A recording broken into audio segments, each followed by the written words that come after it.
Good morning, West Coast. Good afternoon, East Coast. Welcome to the Revolution Financial Management Women's Event. My name is Erica Tao. I'm going to be your host today, and I am so excited to be doing this. This is, I think, an event and an opportunity of a lifetime. And so there's a lot of people that are still logging in. We're at way over 1,000 participants. And, you know, we knew that it was going to be like this. With everything that's going on, we're being sequestered in our homes. We knew that a lot of people were going to want to be a part of something that was empowering, and especially women. So many women in the United States today they're caring for their children. They are trying to manage themselves and their work. They are trying to juggle their time. They're trying to take care of their parents and siblings, and they're trying to juggle all these things all at the same time. And we wanted today to give all of them, every woman, no matter who you are, no matter what walk of life you come from, no matter what your educational level is, no matter what your background, we want you to know that we are here today to empower you and also teach you more specifically how to be an effective and powerhouse entrepreneur. All of the women that you're going to hear from today are extraordinary businesswomen. Each of them is running a company of their own. They are the women that you're going to hear from today. Their incomes are in the very high six figures, and our keynote speakers, the lowest income of our keynote speakers is, I believe, just under $600,000 a year. So you're going to hear people from $250,000 all the way up to $2 million a year today. And they're going to give you tips. They're going to share with you how to be an effective female entrepreneur. And some of you are like, well, wait, I'm not an entrepreneur. I'm just a woman who goes to work every day. And actually with all this, I got laid off from my job, or I got furloughed. And I don't know if I'm going to be able to go back to work when this is over. Well, you're in the right place. You're in the right place today, and it's the right time for you. I want to tell you a little bit about who we are and what we do first. As I mentioned, my name is Erica Tao. I actually started with this firm in August of 2002. So this is my 18th year with the company. I originally built my business in Los Angeles. I lived there for 16 years, but I'm from New Jersey. So now I'm here on the East Coast running agencies on both coasts. So I get to be bi-coastal now, which I'm really excited about. But our company gave me a shot. Our company is a company that basically helps middle America. So we are a traditional financial services company, not. We are in the financial services industry, but there is nothing traditional about what we do. We are in this industry, but we are not of this industry. I'm actually going to share my screen with you guys and give you some information that I think would be fantastic for you. So let me share really quickly, and here we go. Awesome.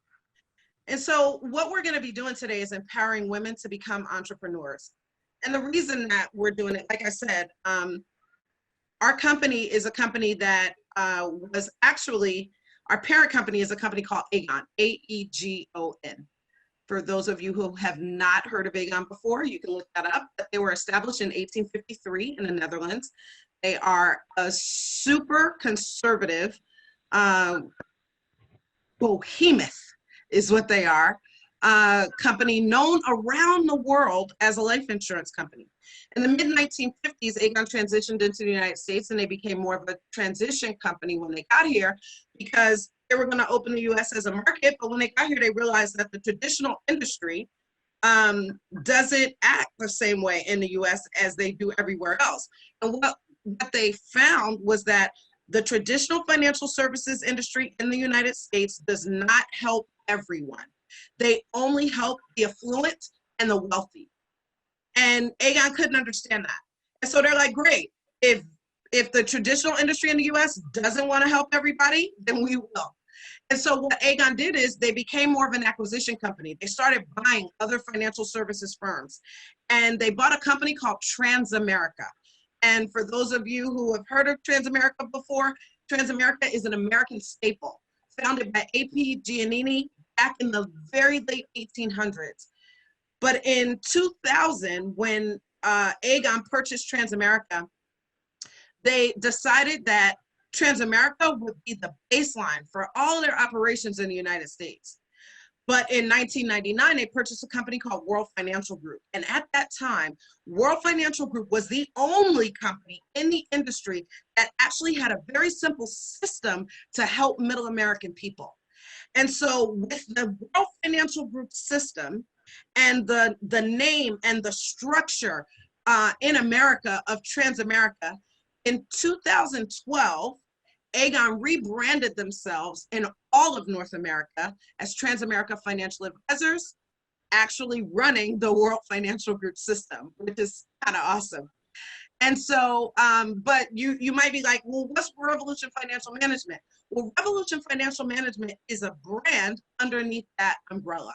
And the people who founded Revolution Financial Management are Jamie and Sean Villalobos, who happen to be my mentors and the people who took me under their wing and taught not just me, but every single speaker you're going to hear today. They taught us what they know and allowed us to build flourishing, prosperous businesses. And so basically, why do women need to know more? Here's the bottom line. Women don't have as much money as men. We make 76 cents on the dollar for every man out in corporate America. Mainly when women have to work after 65, they earn half of what men earn. And they receive smaller income from their assets. So as a whole, we just don't have as much money as they do typically. But here it's different. If you look at women 18 to 64, 1 in 3, they don't have any wealth, or their wealth is negative, meaning they're in debt. And only about 36%, listen to that, 36% as much wealth as men. Here's how you sum it up. The bottom line is we make less money. We experience interruptions or reductions in our work, but we're the ones taking care of the house and taking care of the kids and trying to put food on the table. They invest as a whole, women invest more conservatively. But here's the kicker, we live longer. So even though men get paid more, and there's all of these disparities, at the end of the day, women are living longer and not prepared to be able to sustain themselves.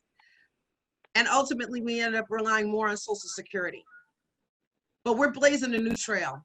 And I swear that trail has started right here with our company. We are the #1 broker dealer for women in all of North America. No one has more female investment advisors, registered representatives than we do. No one. And we like it that way. We are becoming the nation's job creation engine. The powerhouse women that you're going to hear from today, they are giving people the opportunity to chart their own destiny, to have their own businesses, to be independent contractors, building businesses as big as they can dream them. I'm so excited right now, I could jump out of my chair. I wish you could experience what I've experienced over the course of the last 18 years. This company is unprecedented. The women that you're going to hear from are the premier women in business and financial services, period, in all of North America. And for a few of us, with the licenses that we have and the things that we've done, there's only like 5,000 of us in all of North America. And so I'm going to read this to you because I just think it's awesome. If US-based women-owned businesses were their own country, they would have about a 5th largest GDP in the world, trailing closely behind Germany and ahead of countries like France, the United Kingdom, and Italy. Think about that. That is unbelievable. Listen, 70 to 80% of all advisors are men. But women run the households, women pay the bills, women hold the purse. So women need to talk to other women that can help them and teach them with their money. And that's exactly what we're doing here in this company. And listen, it's never too late to be what you might have been. As little girls, we often dream about what we're going to be when we grow up. And for many of us, the vision of who we thought we were going to be when we were children, it didn't turn out that way so well. But you can change that. And today might be the day that that starts. I want to bring up our first female entrepreneur who's going to speak to you today. She is incredible and has been my friend for many, many years. There's no crying in baseball, so I'm not going to cry on this webinar today as I'm introducing these people. It means so much to me. But this woman in particular, she is an executive vice chairwoman in our organization. She has an explosive cash flow, again, over $500,000 a year. She is extraordinary, has a powerful team and a powerful conviction about our company. You're going to be blown away when you hear from Miss Dana Lagatuda. Hi, ladies. It's funny. Thank you. We talk about being, premier women in American business, but when we're on mute and no video, our kids are screaming in the background, and some of us don't have appropriate pants on. I'm just kidding, right? So it's just, we're trying to make it work, right? But the thing is, we have a great support system. We have a lot of mentorship of one another, and there's certain situations that are they pave the way. And the last speaker, the closing keynote speaker you're going to hear from, really did that for us, right? As ladies, I think we can all speak to that. That she inspired us, right? To show us what was possible. That she could be a great wife and a great mother and a great career businesswoman and really be strong in all areas. And I think that's sort of new. It's modern, but it's so applicable and it's so important and it's so good for the partnership. So you can have it all. There's some sacrifices along the way, but we have a great life as a result of the decisions we've made and association. So I just want to invite you, if nothing else, during this time especially, lack of routine and having kids home, it's just not normal, right? So we're going through an experience right now that we have to shift. We have to shift, and some of us are shifting positively, and some are shifting by making Jack Daniels the highest stock price in America after this. And so I really believe it's important that the decisions we make and the people we're around and what we invest ourselves in right now really is going to be the telling point as to when this is over and this too shall pass, the quality of our life, right? So allow this to inspire you in some way and improve the quality of your life in any way that we can. I'm going to talk a little bit about the thriving businesses right now that, right, it's called mom entrepreneurs, mompreneurs. There's a lot of ideas, innovative and such, that women are doing from home. And I love that, right? Because women are powerful, right? We don't have to be in a box. But the point is, the most important thing is our faith, our families first, right? So anybody who could work from home and make an income and be a good example and not compromise their presence and their commitment to their spouses if you're married and your kids if you're a parent, obviously, right? But to have it all, to have it enhance the quality of your life. Here's what I found as I did a little bit of research. I'm just going to share a screen with you guys. This is impressive, I got to tell you. So a lot of moms are doing really cool things, right? Instead of having garage sales, they're reselling on eBay, right? We certainly have clutter everywhere. I have a whole lot of stuff. I could do this for days, right? Or crafts, right? They're being very crafty, or if they're bakers, neither of which I am, and they're selling it or doing birthday parties and really involving themselves in the community they're in to be effective.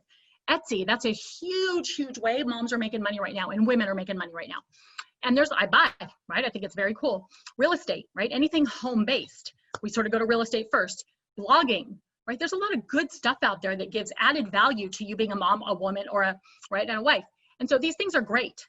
But anybody who's doing this, I want to challenge a little bit to some conversation about, is it the best use of your time, right? So there are other things you could do. And so as long as you have the information to make a decision, because there are certain things to consider when we're working, even if we're just working a job, much less our own business, are there things in place that make it more profitable and easier for us to be successful? And I think a lot of women, men and women, assume there's so much risk in doing something outside of these. right? So people are ambitious and hungry, that they're doing something, right? But let's make sure that they're applying their efforts in the areas that matter the most. So there's a couple of risks that people assume or think they're going to assume when they're starting a business, and most of that is accurate, right? Let's just look at a couple of things. When people are starting a business, they look at obviously the upfront investment. Well, let me tell you, ladies, before I joined this organization and I became an entrepreneur in financial services, the last thing I ever thought I would be doing was, number one, running a business, because I had no experience and no example of it growing up, and certainly not in financial services, right? I'm sure all of us woke up and said, oh, I want to sell insurance today, or right, do financial planning. No. In fact, it was God's way of sort of saying, haha, you don't know this, so you're going to learn it, right? We're going to plant you in it. And it's a blessing, right? My parents didn't teach me this stuff because you can't teach your kids what you don't know. So it becomes this domino effect very quickly. So I'm grateful for the education, the information, but certainly was I ill prepared, yes, to start a business in this industry? No. But if you go in with the right intentions and the right ambition, and it's the right time, none of that matters, right?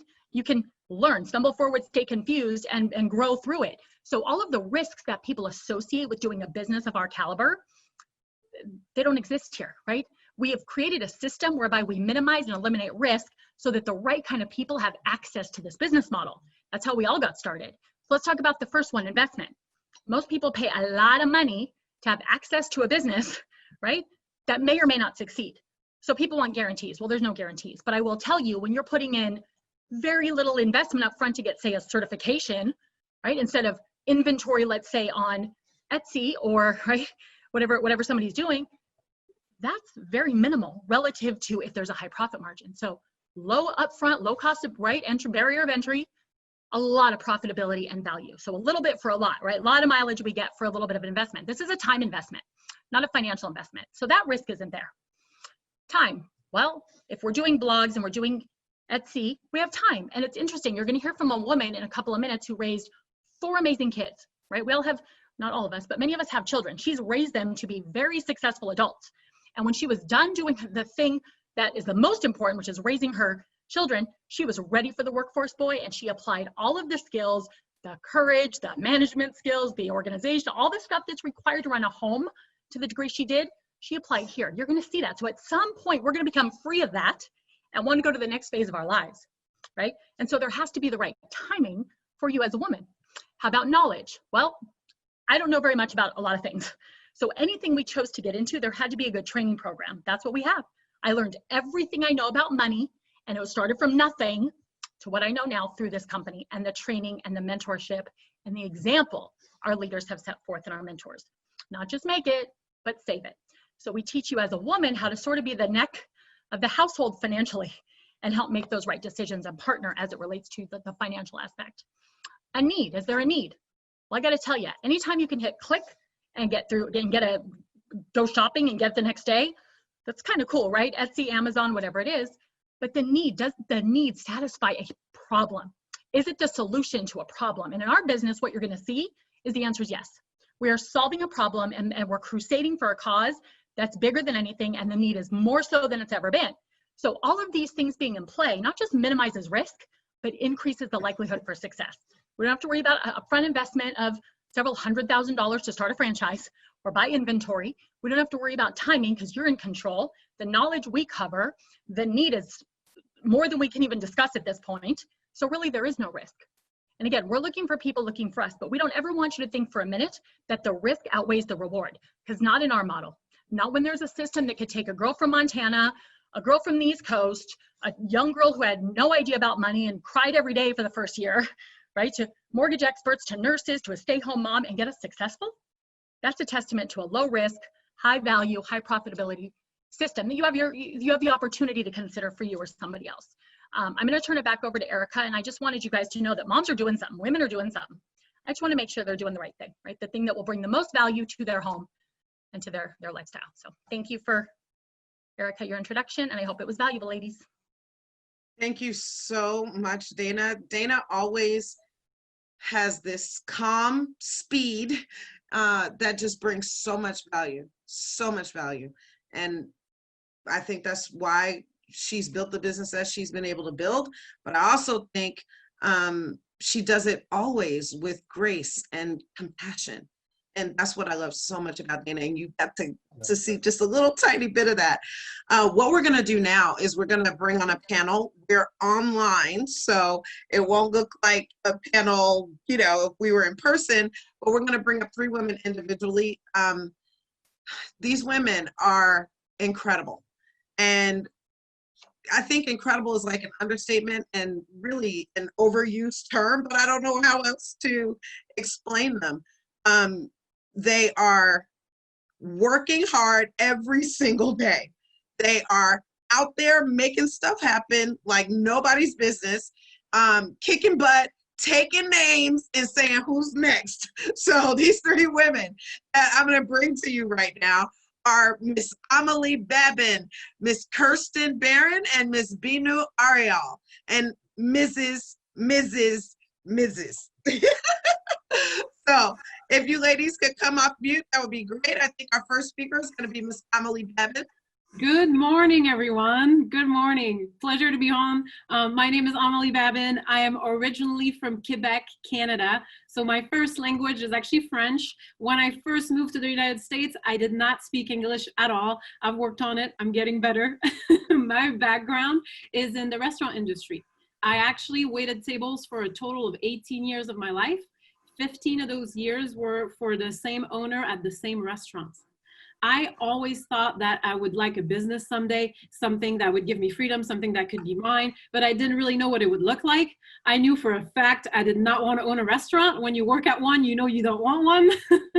And I ended up in the financial service industry with this wonderful company. I now have 2 offices with my business partner, one in Carlsbad, that's North County, San Diego, and one in Orange County in Huntington Beach. And so today I want to share with you just very quickly a tip that really helped me when I first started in business. This was my situation. I couldn't drop everything, go in business full time. So I was worried. I had my job, I had my husband, family obligations, different things that we were doing and that we were committed to. And I thought to myself, oh my goodness, I'm never going to have enough time to build a business. A coach of mine that you will hear later on today taught me this. She said, look, you have to pre-plan. I said, what is pre-planning, right? So I'm gonna share with you guys just a little bit of what I do to pre-plan. Pre-planning is very simple. It's just organizing your day, either by increment of 15 minutes or 30 minutes, right? Or hourly, of everything you need to do for the day. And I do that personally the day before. Some people like to do that in the morning. I got a nice day planner and I just boom, boom, boom, boom, schedule everything from the time I wake up to my workout, to my breakfast, to my shower, right? To my first meetings, to when I have to go to work, when I had to go to work back then. And guess what I realized? There's so much more time in the day than I thought. I couldn't believe it. I said, oh my goodness, I never knew, right? When you organize and you pre-plan your day, you'll realize how much more you can accomplish. Because I know we're all busy.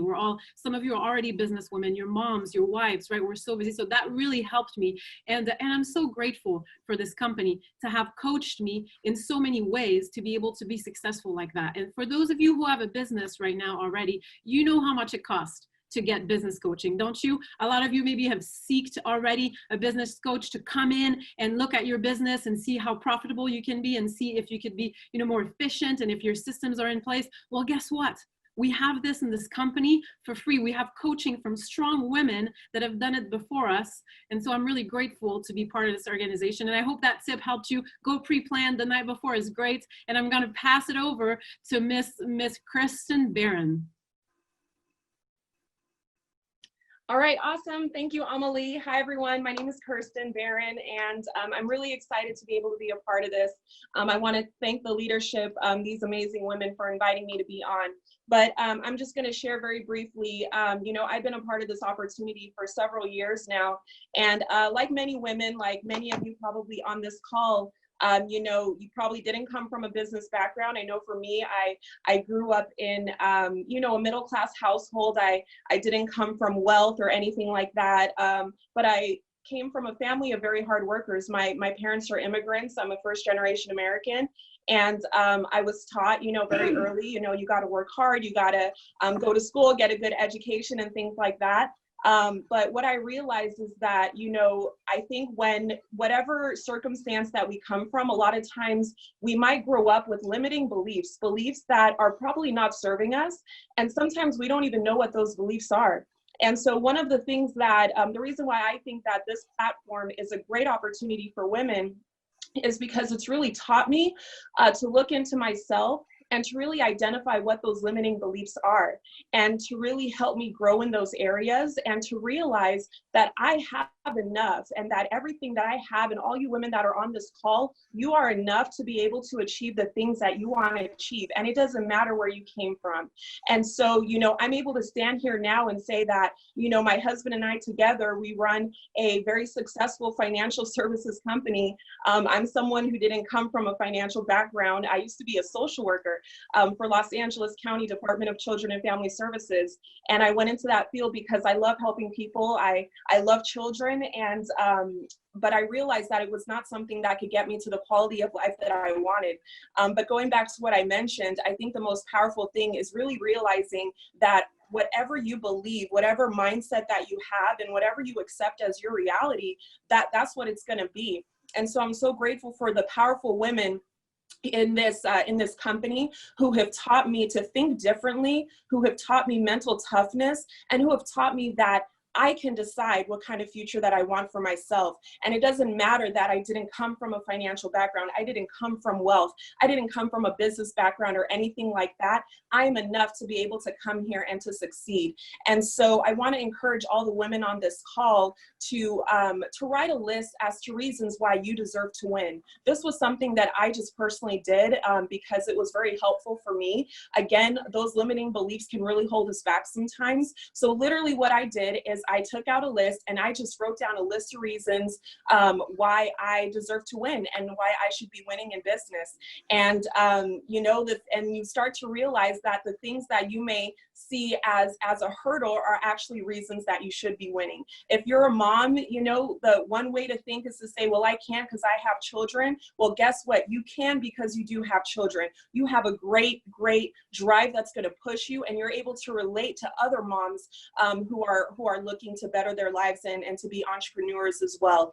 And you know, for me, I'm able to, you know, I'm young, you know, I love helping people. I come from a social background, so I'm able to connect with people. So that's one tip that I would encourage all the women on this call right now, is to write down a list of all the reasons as to why you should be winning. And again, it's the mindset, it's all the training that I've learned, the associations that I've been able to make through this platform that have really developed me into the person that I was meant to be, and not kept me where I would have been had I still been, you know, a social worker working for the county. And so I appreciate all the amazing women on this call. Thank you for having me on. And I will turn it over to the next speaker. Thank you so much.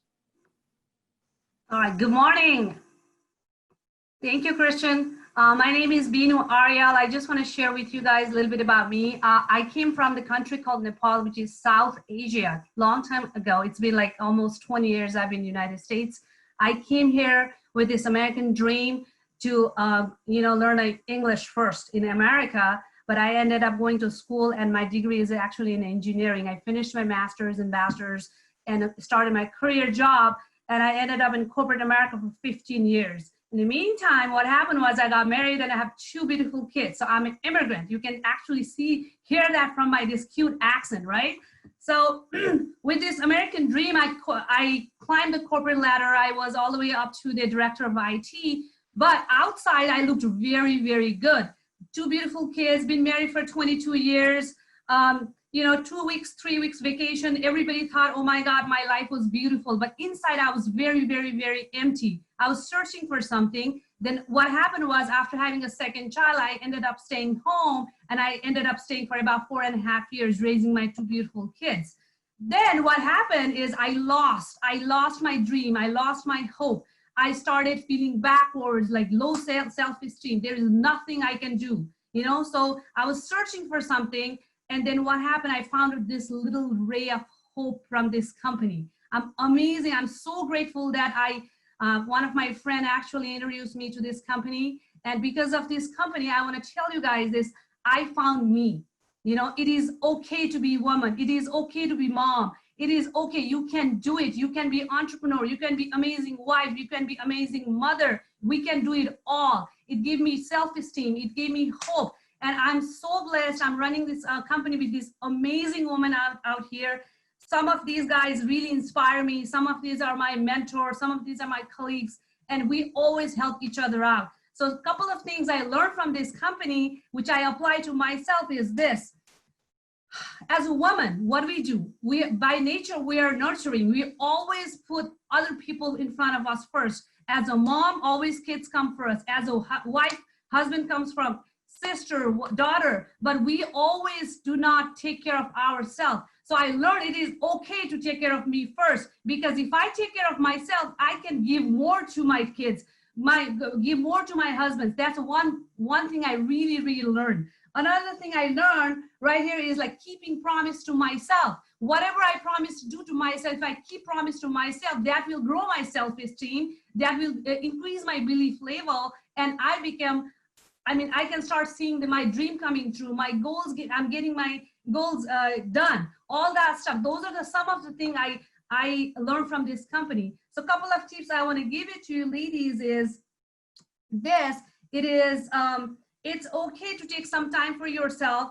Believe in yourself. We can do it all. And another thing is association is the key. One of the things that with the association, either it will pull you down or it push you up. So it is very important. How do you increase your association is reading, write books. You got to feed your mental, feed your mental with reading, write books, and association. Who are you hanging out with? That's the main thing I hope I give you some values. I really appreciate you, Erica. I love this company. I love all these women, and thank you so much for this opportunity. Oh my gosh, this was so amazing.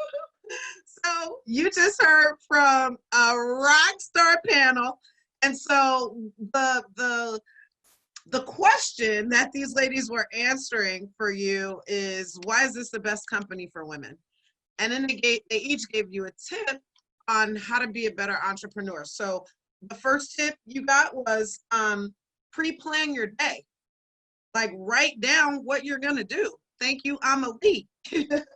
And then the next tip you got was to, and this is like a secret more than anything. Like, I mean, she just gave you some nuggets when Kirsten said, write down the reasons why you should win. You got to dig in deep for that. So write down that list of reasons you should win. And then the last tip you got, another, like, all of them were secrets, to tell you the truth. She said, Binu said, I learned that I had to take care of myself so I could give more to my husband. Wow. What amazing women these women are. And the next woman that you're gonna hear from, I could say so much about her. Like, I could actually talk about her for days on end. I could talk about her work ethic. I could talk about her relationship. I could talk about what kind of mom she is. I could talk about her team. I could talk about all of that. But this is what I'm gonna say to you. She cares. Period. She cares. And not only does she care, she takes care of people, and she shows it every day. I am so inspired by her and so honored to be in business with Miss Olivia Sula Wang. You're gonna make me cry, Erica. Thank you so much. Man, are we having fun or what, ladies? I hope you're enjoying this. I mean, it's not often that you get a dozen women, powerhouse women entrepreneurs together. So thank you so much. You know, if I had asked myself 9 years ago, could I imagine myself today being a full-time business owner, entrepreneur, in business with my awesome spouse? I would have said no way, because 9 years ago, I was an attorney. And I was doing homicide trials, and I had a really good job, you guys. I graduated from Stanford University, then I went to Berkeley Law School, worked at a nonprofit, transitioned to Los Angeles County, and I was a deputy public defender. And so when I first got introduced to this concept of entrepreneurship or even this business model, I was not at all interested because I wasn't dissatisfied. I was making $140,000 a year at my job. I had great benefits, awesome benefits. I had a pension plan. They don't even exist anymore for most people. I had that. I had 2 retirement plans, and the county matched each retirement plan at 4%. I had a really good job. So when my friend who was an attorney talked to me about going into business, I said, nah, not interested. Because see, I didn't come from one of those families. The type of family I came from was from an immigrant family. My parents came to this country to chase the American dream, to have a better life. And I was raised by watching them and what they told me to say, just go to a really good school and then go to more school and then get a really good job and don't ever leave that job and just be a hard worker and don't ever complain and you'll be okay financially. And what I saw from my parents my whole lifetime was they worked so hard and they made such great sacrifices to the extent that they left home when I was 14 years old to go overseas to work for corporate America. But then what did I see in the end? I saw them being broke and not having a retirement plan, not anything. So when I first heard about this business 9 years ago, I said, no, not for me. But then what happened over the next 1.5, 2 years, I started getting really dissatisfied. And this is key. And I'm so thankful that I got dissatisfied because you see, there is really blessings in every type of adversity. And in a very short period of time, I had massive amounts of adversity in my life. I got diagnosed with lupus. It's an incurable autoimmune disorder. My mom got diagnosed with dementia. I was getting repeatedly passed up at my job for promotions, and I was working hard. I mean, doing the best job I possibly could do for my clients. And I thought about it and I said, well, I'm not really happy being at my job, but what else am I going to do? And I started reading and learning about business and entrepreneurship and that this was a real platform for women in particular. And when I learned about that, I said, you know what, there's really only 4 ways that anybody can make income. And 95% of the population only makes income as an employee, which is what I was, trading my time for $140,000 salary pre-tax at that time. I said, well, my other option is I can become self-employed. I can go open up my own law firm, be a solo practitioner. But I didn't go to law school to charge people money, and I didn't want to do that. I just wanted to help people. And I said, so if I'm going to be like the rest of the people in this country, that's 95% of the people in this population that only earn income as an employee or being self-employed. I said, that's the most unstable way. Why is that the most unstable way to earn income? I realized because 100% of my income was dependent on me working.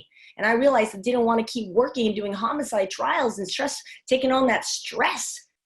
I had to travel from California out to Nevada to take care of my mom. I had to take time off, and I realized if I took time off, I wasn't going to get paid.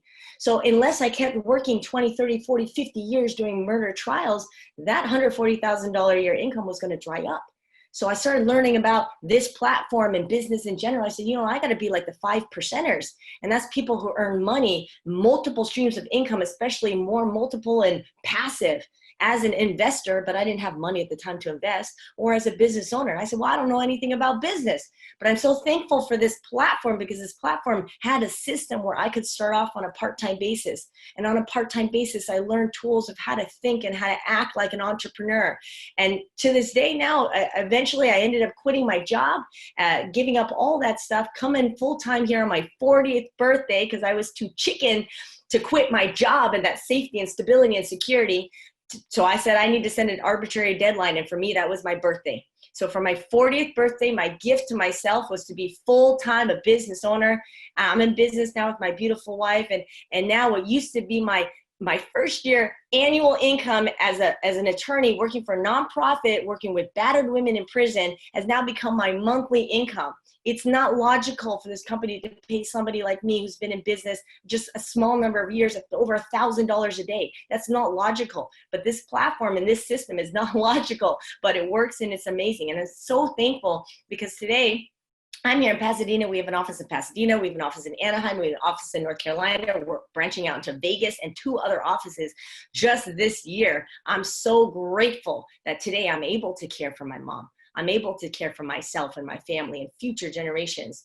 And thank God for this opportunity, because if it weren't for this, I don't know what my mom and dad would be doing. My mom requires 24-hour care for her dementia. And with whatever time she has left, I want to make sure she's taken care of and she's comfortable in the comforts of her own home. And I'm so glad with coronavirus now, she's not having forced to be at some type of nursing home or she's exposing herself. I am so grateful. Just a handful of years ago, I got to work, started learning about entrepreneurship, pushed myself out of my comfort zone, and now I have a pretty incredible life. And I owe it all to the woman that you want to stay till the end of this webinar, because this woman almost single-handedly helped coach me and guide me through some very dark times in my life. And I owe so much to her. And I will start crying if I start talking more. So I'm going to turn it back to you, Erica. Thanks so much. There's no crying in baseball, Olivia. I know we're not gonna make it. I'm just telling everybody right now, we're not gonna make it through this without crying. I am everything that you talked about just now, Olivia, spot on, amazing. And you might think, you know, you went to all these prestigious colleges and had this prestigious career, but at the end of the day, what I felt you just said was at the end of the day, this is where you got to save your family and save your future. How awesome is that? How awesome is that? We have another extraordinary panel of women that are going to come on right now. This is just too much good stuff. In the words of our founder's wife, the immortal Cindy Tholley, she just says it's too much good stuff, and that's how I feel right now. This is actually an embarrassment of riches, all these amazing women. And so this next panel, these women are hashtag beast mode. I'm just gonna call them that, hashtag beast mode. They are crazy. So one of them, Jenna Herrera, she is fire. Gina Conti is a warrior, and Bridget Hood, don't nobody mess with Bridget Hood. Let me tell you that right now. She gonna make it happen for her children, her husband. She is Tiger Mom. She gonna make it happen. I love it. I love it. I love it. And I want you to hear from them. I want you to hear their fire, and I want you to hear their passion. These three women, they're gonna answer a question too. So why is this the best company for moms? Why is this the best company for mompreneurs? And they're gonna give you a tip. Give you some good tips. So without further ado, I'd like to bring up our very first speaker, and that is Miss Fire herself, Jenna Herrera. Good morning, everybody, or good afternoon. I am so honored to be here with so many powerful women. As I'm watching the chat, I'm like, oh my gosh, we have so many powerful women around us, and I just love that. And for you, I love that you're on here this morning. It's a Saturday, and we're in quarantine. I don't know what that looks like for you. I know what it looks like for me. I'm a single mom. I got 2 kids. I get the craziness, but I love that you're on here. And what that tells me, you know, if you're a guest on here and you're maybe loving this, what it tells me is that there's something that's stirring just like deep down inside of you. I know for me, when I was a little girl, one of the reasons I love this company the most, made all my dreams come true, as cliche as that sounds. When I was a little girl, there was something inside of me. I just had, you know, you guys have those like God-sized dreams where you just say, I know God wants me to do something big. That's how I felt. And like Olivia, I just didn't really have an example. I'm a first-generation entrepreneur. I thought, well, I have to do something that's big. And the biggest I could think at the time was law. So I went to law school. I went into debt 4 years later. So I know all about it. But I just felt God calling me to do something big. And what I thought it was, wasn't it. So you might be feeling like that. And I think quarantine's bringing a lot of big things out of people, because we're seeing it's time for us to rise up as women. And as I watch these powerful women speak, you guys haven't even heard from Jamie Villalobos, my personal friend, my personal mentor. Just wait for that. But I just see we've been through so much as women. And it's time for us to rise up, and it's okay. Here's my tip to you guys, okay? I struggled with this. We might have put ourselves, you know, for me, I had a big dream. I took myself out of the position that God put me in. We do that as women sometimes. I don't know if it was to escape. Maybe I was scared. I took myself out of that position. But here's my one thing I want to tell you guys. It's not too late. Really, the only thing left for you to do is to go for it. And especially as women, it's okay if you're successful. It's okay to be a successful mom and a successful wife and a working mom, a business owner, a part of your church, a woman of God. It's okay to have it all. And you're going to see that from a couple of the ladies that are going to come up right now. And I think that's something I struggled with, is I said, God, I already messed it all up, until something like this came into my life. And I was able to use these strategies and just these coaches and these mentors that you're going to hear from. And I was able to create my dream life. So I had this big plan, which wasn't God's plan, but now I just went for it. So, you know, if I can ask you guys kind of a question with your permission, it would kind of be, you know, when is the last time that you just put your skin in the game, you invested in yourself and you went for it? So I love here that we can set the tone as women, as rising women, as moms, as business owners, as wives, as softball coaches and softball moms. I could go on and on. But you're going to continue to hear from some amazing people. I want to encourage you guys to go for it. The next mom that's going to come up is my huge inspiration.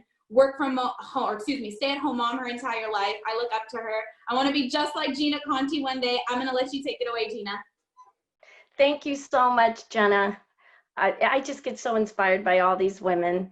And let me tell you, I'm the old one in this group. I came into this business in my 50s when Dana was talking about that woman that raised 4 kids.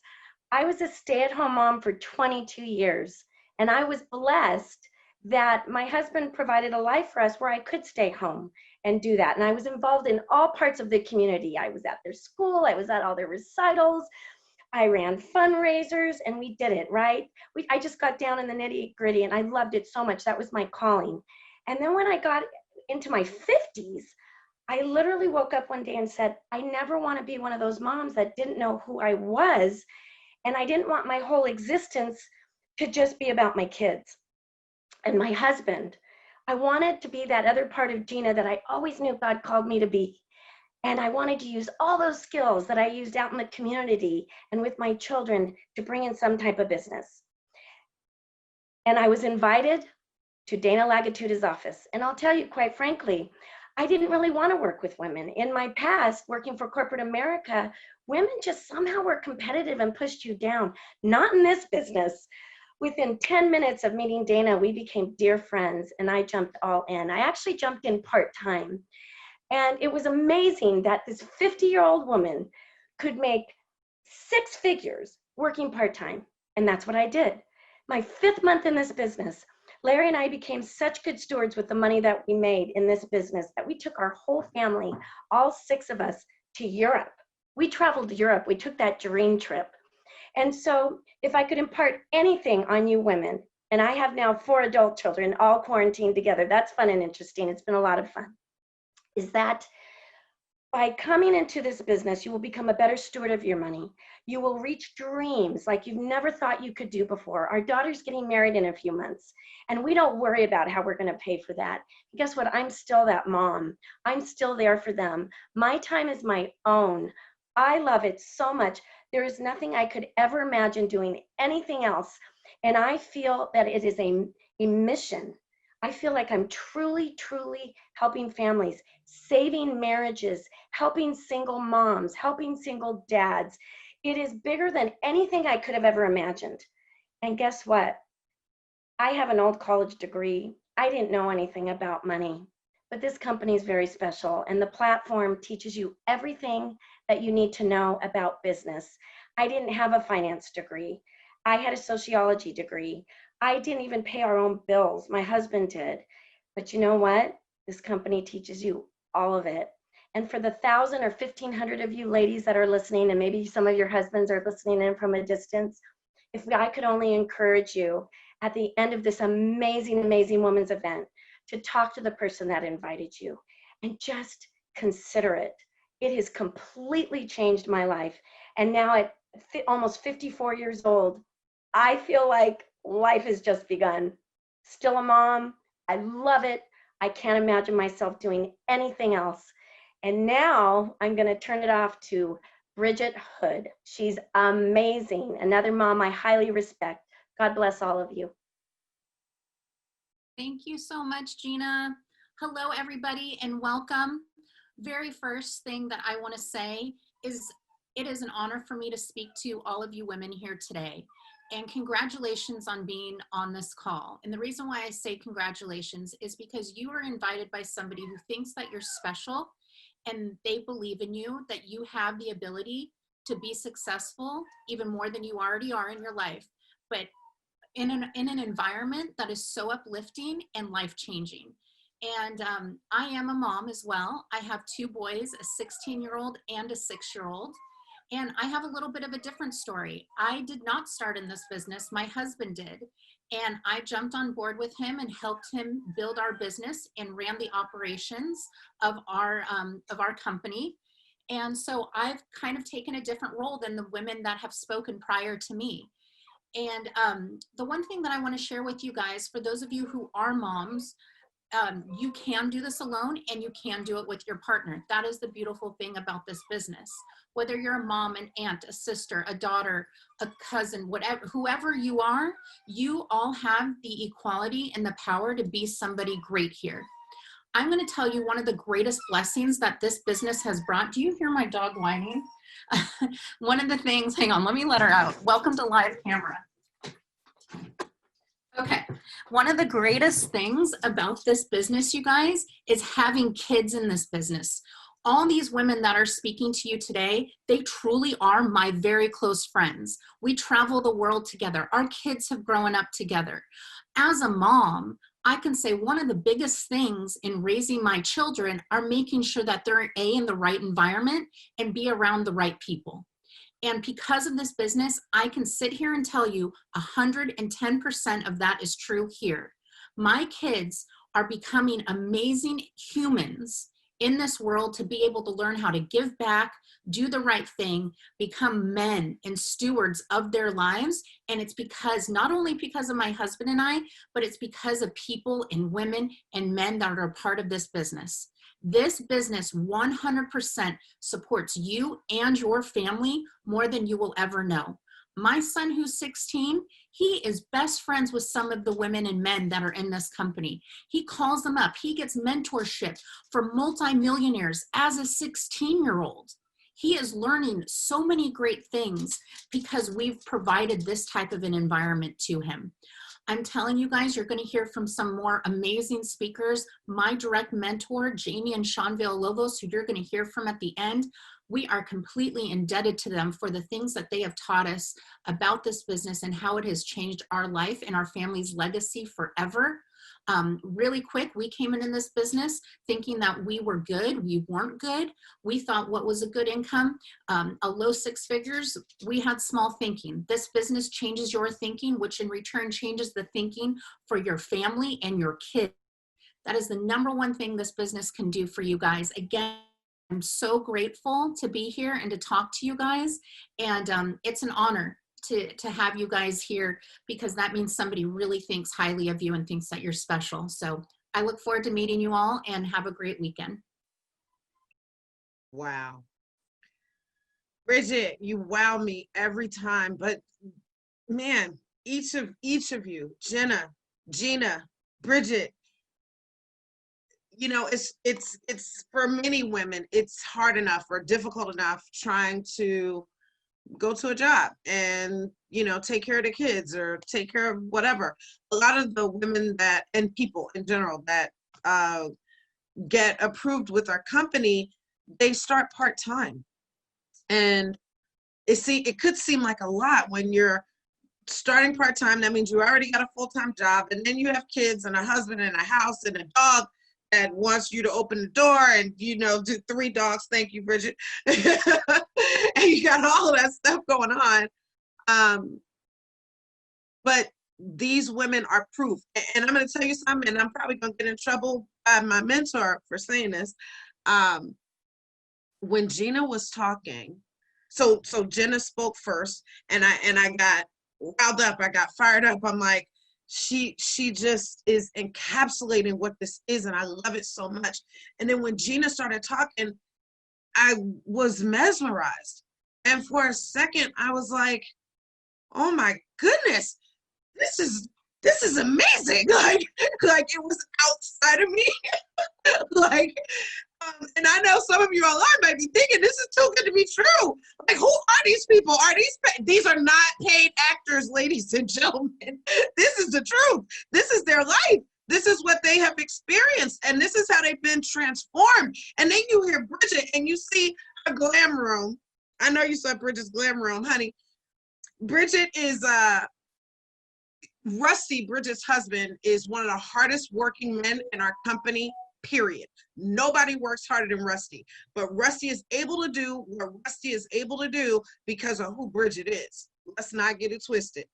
And that's beautiful.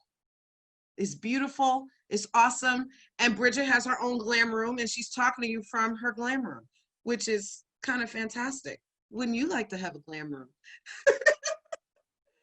So, each of these women gave you some extraordinary tips, but I just think more than tips, they spoke to you from their heart. And I don't want you to think that this is too good to be true.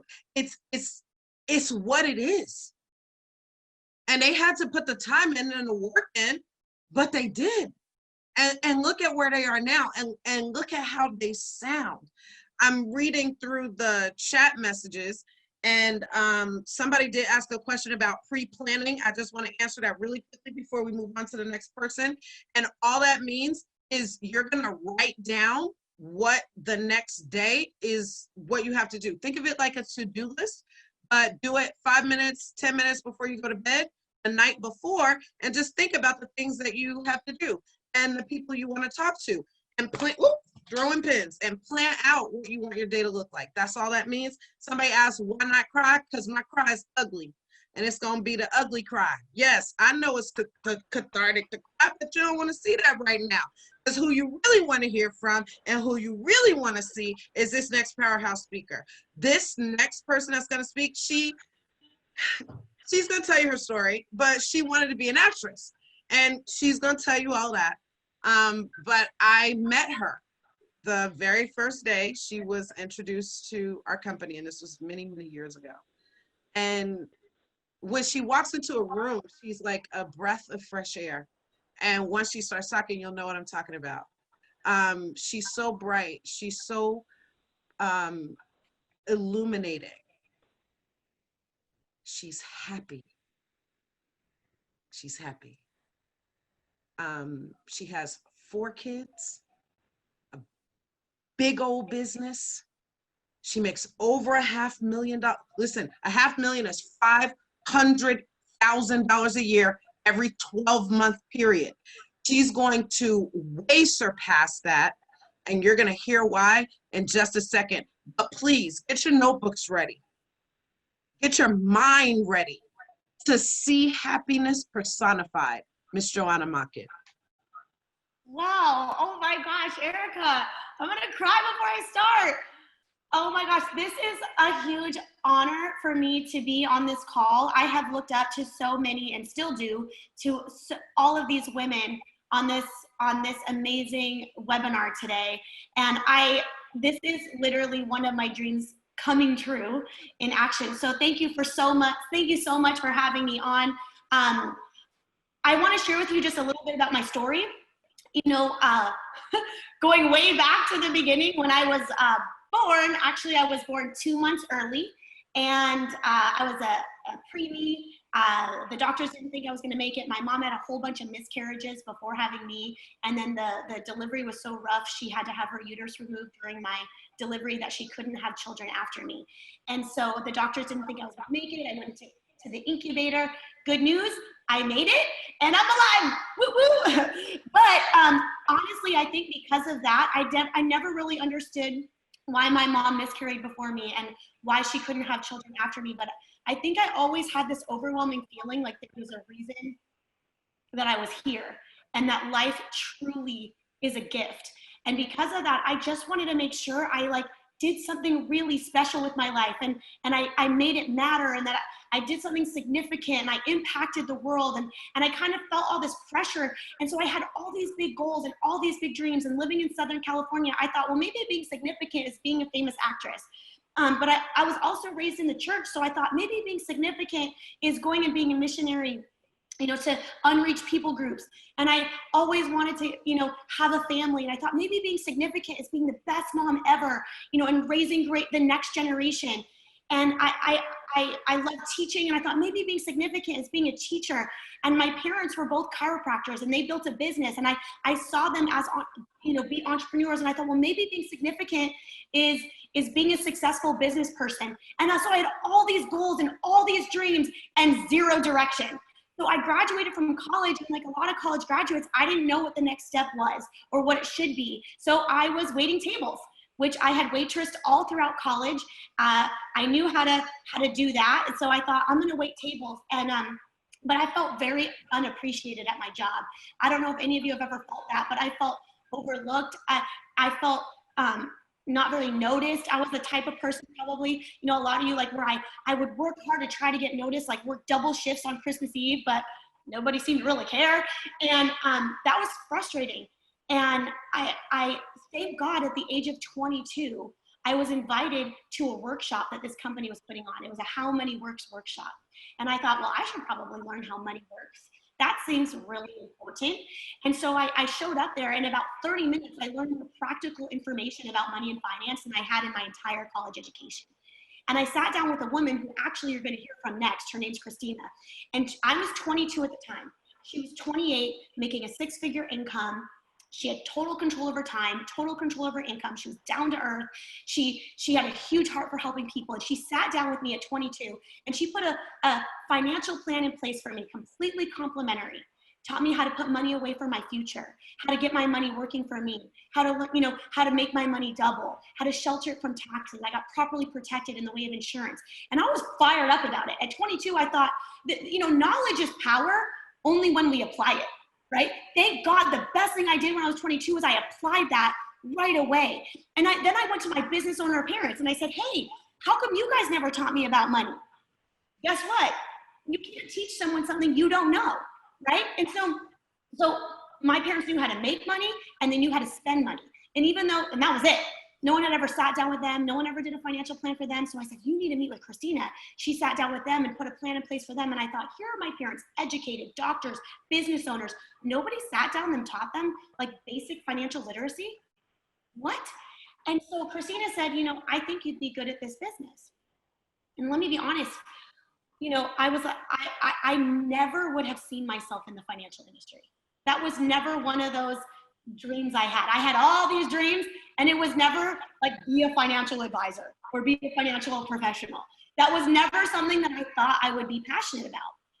But I saw what the company did for me. I saw what the education did for me and what the education did for my family. And I was definitely dissatisfied. I knew for a fact I didn't want to be a waitress forever. So I thought, well, why don't I check it out? Here's what I want to say. Sometimes you have all these options and you don't know what to pick.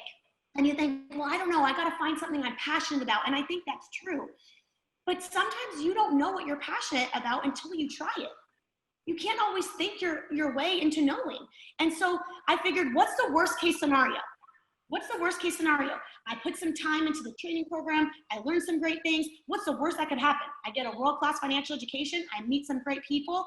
And if nothing else, like that was worth it to me. So I got started and I had a whole lot of fear and I had a whole lot of doubt. I feared rejection. I feared failure. I didn't think anybody would listen to a 22-year-old. I thought, who's gonna follow me? How am I supposed to be a successful business leader? But one thing that happened was I met Jamie Villalobos, who is gonna be our closing out speaker. And I had an opportunity to go to her house and get direct coaching and mentorship from her. And I saw her life. And I saw the relationship she had with her children and with her spouse. And I saw that she was significant in the lives of her teammates and in her clients. And I saw that she was contributing philanthropically around the world. And I saw that she was influential and making a difference in the world. And she was able to speak on stage in front of, thousands of people, 30, 40 thousands of people, and make a difference. And I thought, you know what? And she told me I started when I was 22, just like you. And I thought, well, if she could do it, maybe I can too. And so I got married and I started having babies and I started having success in business, and that felt really exciting, but I felt like I was still holding back. And I had this defining moment where my daughter, Sadie, she's my 7-year-old. I have 4 daughters, 9, 7, 4, and 5 months old. And my daughter Sadie's always been really good at gymnastics. But she was always so shy. As a little girl, she was really shy. And so I would take her to this gymnastics class, and she would, at the house, at the park, she'd climb on things, she'd do flips. She was just incredible. She has this like natural athletic body. But when I take her to these classes, she would hold onto my legs and she wouldn't go. And she would tell me, Mom, I don't want to go. I don't want to go. I'm shy. And you know what? I had this, and I thought, okay, maybe she's not ready. Maybe she's too young. Maybe she'll grow out of it. Finally, she's 3 years old, and I took her outside of the gymnastics studio, and I looked at her and I said, Sadie, being shy is a choice. You don't have to be. You know, God's given you a gift of athleticism. I know because I see these other kids, and you're just naturally good at this. And when you've been given a gift, you're supposed to use it. You're supposed to use it. It's not just for you. It's meant to be shared with others. So I want you to look at me, and I want you to repeat after me. I'm a champion, and I've been given a gift, and I'm gonna go use it. And I actually said, repeat after me, and I wasn't gonna share this, but I just am. I said, repeat after me, I can do all things through Christ Jesus who strengthens me. And she said it, and she walked on into that gymnastics studio, head held high, her little lip quivering, and she went in and she did the whole class, and she was so proud of herself. And afterwards she came back and she was like, so proud of herself. And now she doesn't have that same fear at all. She's amazing. And I honestly felt like I had this moment of, I'm still playing small. I'm still giving into fear too. You know when you have so much more in you and you're holding back. And I realized that when we play small, we don't serve anyone. We don't serve ourselves. We don't serve our creator. We don't serve our family. And we certainly aren't serving the world around us. And so I talked to one of the women yesterday who's on my team, and she said, I'm scared, I'm nervous, but I'm doing it anyway. And I said, that's how you know you're growing. That's how you know you're growing. Because we weren't meant to, you're not growing if you're comfortable. We're meant to be a little bit scared. You gotta play scared. You gotta keep moving forward, and that's when you grow. And so I feel like I'm all over the place, but here's what happened. I started sitting down with families and going into their homes, helping them get debt free, helping them make sure they have proper insurance protection. And I realized that what we do for people is so valuable. And I actually fell in love with sitting down with families and giving them solutions, giving them strategies, making sure that, arguments over money is one of the biggest reasons families are broken up. Stress, anxiety. And thank God because of this company, I sat down with family members. My own sister, with the age of 41, lost her husband completely unexpectedly and had 4 children. And if it wasn't for the knowledge and us sitting down with them and making sure that they have proper insurance protection in place, I don't know what would have happened. Thank God that she's in a place of security during the most devastating emotional time of their life. And you never think it's going to be your family. You never do. And just about 2 weeks ago, I sat down with a 71-year-old man who'd been working his entire career as a longshoreman. And he built up he's 71, still working, built up $850,000 in his retirement plan. And just over the past month, he lost over $150,000. He has $690,000 left. His whole career, he's been saving money and building it up, and to see that he just lost it, in a matter of a month. And thank God somebody referred him to us. And I sat down with him and we put some strategies in place, move his money into accounts where it was protected, where he could no longer lose anymore, but he can still grow when the market does well. And he said to me, where were you just a couple of years ago? I said, I was right here, but no one told him. He said, why don't we have people out there teaching us about money and finance? I've worked hard my entire life and no one taught me this stuff. Man, and you know what's crazy? This was during quarantine. I did this in the comfort of my own home. I had met with probably about 3-4 different people that day. And just what I did that day, in my own house, with my kids here, being homeschooled, in between feeding my 5-month-old baby, in my own house, just that day, meeting with a couple of clients, I made $20,000. And you know what's crazy? Is I actually felt guilty. I felt guilty. Because I felt like there's so many people out there hurting and struggling financially and losing their jobs and getting pay decreases. And here am I in the comfort of my own home making this kind of money. Like, and the only thing that made me feel better is knowing that I could give this same information, that I could give this same opportunity, that I could teach someone this same system, knowing that I could not only give a woman a fish, but teach a woman how to fish, and knowing that I could put her in the same position that I was, where her dreams could come true, where she doesn't have to struggle financially, that if she was willing to put in the work and willing to get scared and willing to get uncomfortable, that she could do it too. And you know what? That made me feel a whole lot better. And I felt really good knowing that those families I had sat down with were protected, that they were in a better place financially, that we were changing their life, and I just wish we would have gotten to them sooner. And so here's the thing. I had all these fears. I had all this drive and ambition, and I was afraid. You know what I thought? I thought a lot of things. I thought I was afraid of my own drive, afraid of my own ambition. I thought, is something wrong with me that I love my children, but I still want to work? I still want to work outside the home. Does that mean I don't love my children as much as women who stayed home? And I realized it was just the way God made me. And I couldn't fight that yes, I'm going to raise my children. I have incredible time with them. Right now, you don't see them because I took them to my parents' house because I wanted to be able to focus. But it was okay to have ambition and drive and win big in business and be a leader and still be an amazing mom. And that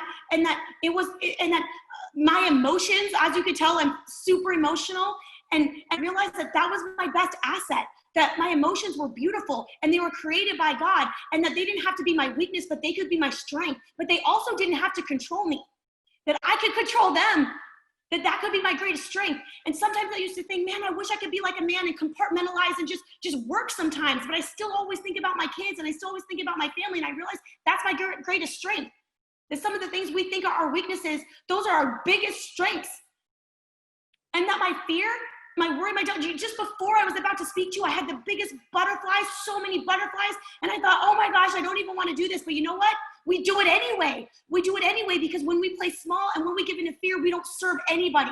And I just want to encourage you women. I want you to know, maybe you're still confused, like I don't even get what they actually do, and you don't even have to do what we do. We just want you to go and know that those dreams inside of you, all those things you wanted to do and accomplish, you can do it, that you are enough and you're not too much. And that it doesn't matter if somebody's done it first or is already doing it. You bring you to the table, and we need you. The world needs you to show up and get after it, to be an example to your family, to your kids. If you're single, to the community, to the world around. And I just love you. We love you. I'm grateful for the mentorship that I've had here, for the belief that these women have instilled in me. I could go on forever, but I won't because I'm already over time. Thank you, Erica. I'm dropping a mic. It's in the form of a pin, but I just dropped it for Joanna Marquez. So first of all, you made me cry. So thank you, Joanna, twice. Secondly, and now my voice is gonna be scratchy for the rest of this. So just thank you, Joanna. I don't know if you wrote this down. I don't know if you're taking notes. I don't know if you can, but this is what I wrote down. You can't always think your way into knowing. I'm gonna say that again. You can't always think your way into knowing. So freaking good. Listen, next thing, write this down. You are enough and not too much. Wow. Oh God, here we go. She said, you are enough and not too much. That is freaking awesome. Here's the third thing. She ain't say it. She said a version of this. I paraphrased her, but write this down. As women, our emotions are our superpower. Mm-hmm. That is our superpower. I can't take it. Ugly cry, look at me. Ah! I want to bring up the next speaker, and that's gonna make me cry. The next speaker is I opened my first office, my very first office in this company with this person. And we were so excited and so young and just fearless. but we knew we had support. Yeah. We also knew we had each other. And everything, it wasn't always sunshine and roses, but we did it. We did it, and it made us stronger. And you're about to hear from one of the best women in business, who the person you just heard from, Joanna Mockett. Joanna wouldn't even be here if it wasn't for this woman right here. And I'm proud. Oh my gosh, I'm so sorry I'm crying like this. But I'm so proud. Me cry. To introduce the incredible Cristina Guevara. Thank you so much. My heart's beating.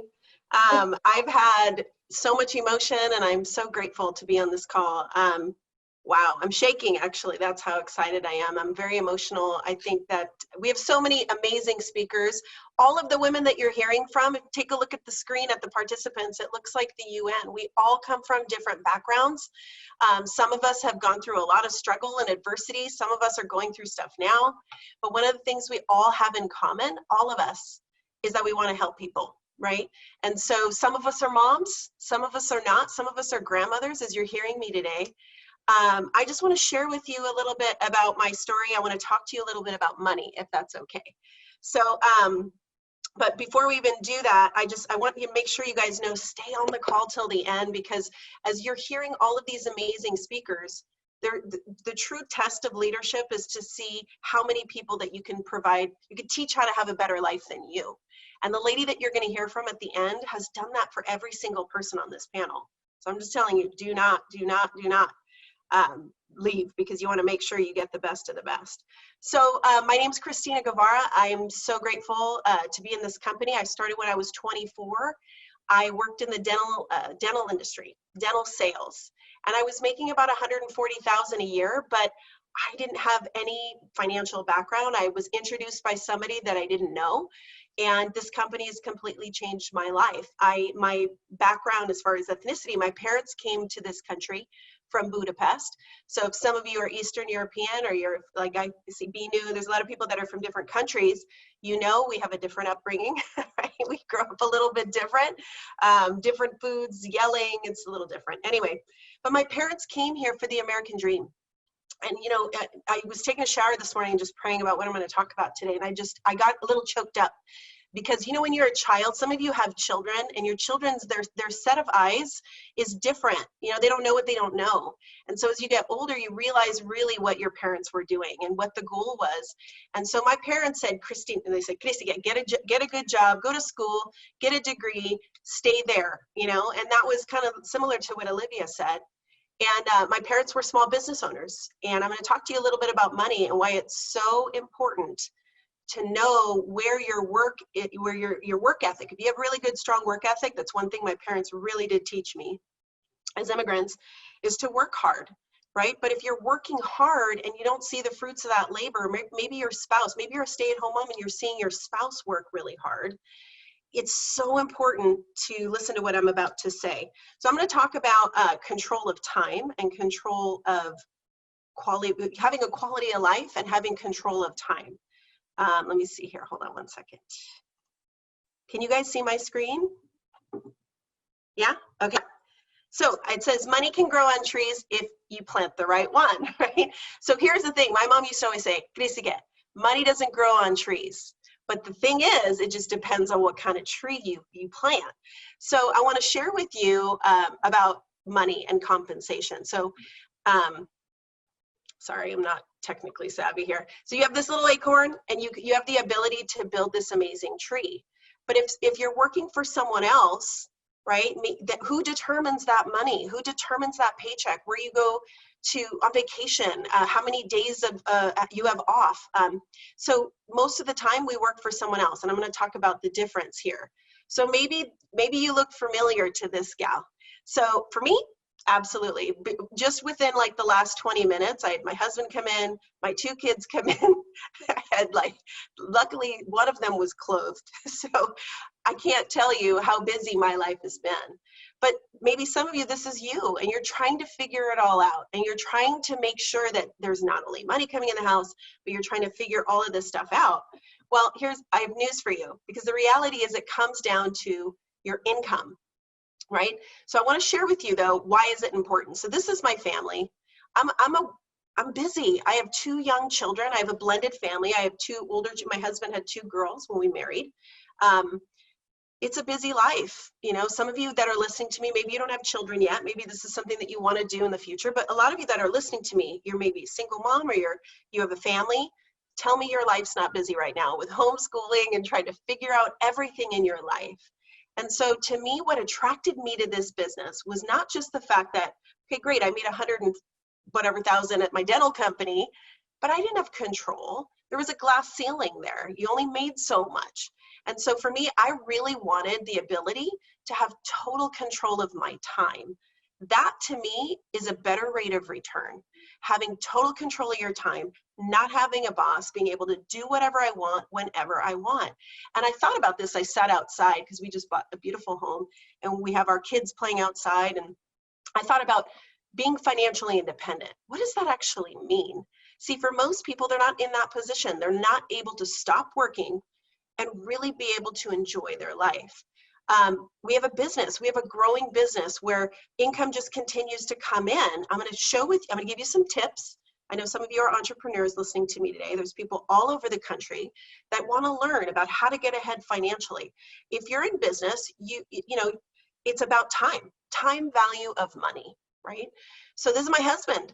He was a sergeant at the sheriff's department. Because of this business, you know, he made a couple $100,000 on the department, but when he made that here spare time, he was able to fire his boss. Talk about control of time. Right now, he's the guy, he's the coach for baseball. He's the one that's teaching them outside. And we're present in our children's lives because we don't have to go work for someone else. This is my mom, okay? Georgie. Oh, I get emotional. So my mom got sick in 2013. So if you have anybody that's ever been sick in your family, I pray that you don't, but I'm going to tell you how that shakes your whole world. So 2013, she got diagnosed with cancer and she was given 9 months to live. Because of this company, I can tell you this, that on her deathbed, when they told her that there was nothing else that they could do, she looked me in the eyes and she said, I just want you to know, she lived another 4.5 years by the grace of God. Why is that important? Because here's the thing, here you are today, right? You don't know who's going to need you in your life. I didn't anticipate that when I was 24 years old, that my mom would need me in the future. So what did that do? What that did is it provided memories to my children. So I want to explain, my little one, Nicholas, was 1. Jack was 3. Those are pictures of them when mom was diagnosed. My children would never have a memory of her. Had it not been, 100% I know this, that because of the time that I had, I told her, I actually took like 5-6 years off of this business. I was present, but I wasn't really there. But because of this business, because of this comp model that I'm going to show you, I was able to have 100% control. I didn't have to call a boss and say, hey, can I go with my mom to chemo today? Or when she got the bad news and the doctor, you know, when her hair fell out and her teeth fell out. And I was there, you guys, every step of the way. And what that did for my mom is it gave her hope. 4.5 years, my children, we talk about her every night. We pray to her every night. We pray about her. You see, it's not just money, like cars and homes and all that stuff. To me, that doesn't drive me. What drives me is the quality of life and the control of my time. I have no regrets with my mom. I was able to provide everything that she wanted. She was a diva. She was like Zsa Gabor. She wanted a little bit of everything. But we'd taken her on trips to Hawaii multiple times. We purchased multiple cars for her, her dream cars. Why? Because I had that control and I made a decision many months ago that I would get uncomfortable, that I would be my own boss. And so I want to close out here. I want to challenge you. I want to talk about our comp model because, you know, maybe like you said, Johanna just floored it. She was amazing, knocked it out of the park. But the reality is she was 22 working at a restaurant. She used to always tell me reasons why not instead of why to. Why? Because she didn't have that faith, that self-esteem yet. But you know what? I saw that in her and she stayed. Why? Because of her goals and her dreams. So you probably fall into one of 4 categories in here. Number 1, maybe you work for someone else. Okay, you have a job. Well, the downside about that is someone determines what you're worth, right? You clock in, you clock out, you exchange time for a paycheck. You're never going to have financial freedom that way, ever. The next one is maybe you're like, you know what? I want to be my own boss. Well, what's the challenge with that? Well, now you own the job. You actually work harder than when you did at a job. You have more liability, right? Maybe it's a realtor or a CPA or a dry cleaner or a small business owner. My parents I thought that they were business owners. They had small business, but they weren't. The business owned them. So true business ownership is where the money continues to come in no matter what, right? At $500,000, if I decide never to work again, at $500,000, it'll probably double every few years. Johanna's going to be at $1 million probably this year. And the last thing here is his long-term savings, teaching you how to get ahead financially so that you could be profitable, right? So take a look at this as I close out. How, as a tip to my entrepreneurs, you have to, if personal activity just means, hey, you help someone, you get paid, right? Number two is override a team. This is not one of these things. We're in the most heavily regulated industry in the world. What most people are, they work at a job or they're transaction-based business. They're only as good as their next sale. That's not our business. I'm getting paid on stuff I did 12, 15 years ago. That's true financial independence. Renewals and trails, like I mentioned, having true ownership, saving and compounding the first thing that we do, the first thing I did for Johanna was put a plan in place. You know what's happening with COVID-19? People, it's a big red, like blaring red light because people are realizing how not prepared they were. That's the first thing we do is we take care of our own. The last one is leave a generational legacy. If I die tomorrow, my family gets everything I build. I can leave a legacy. I can will it to my children.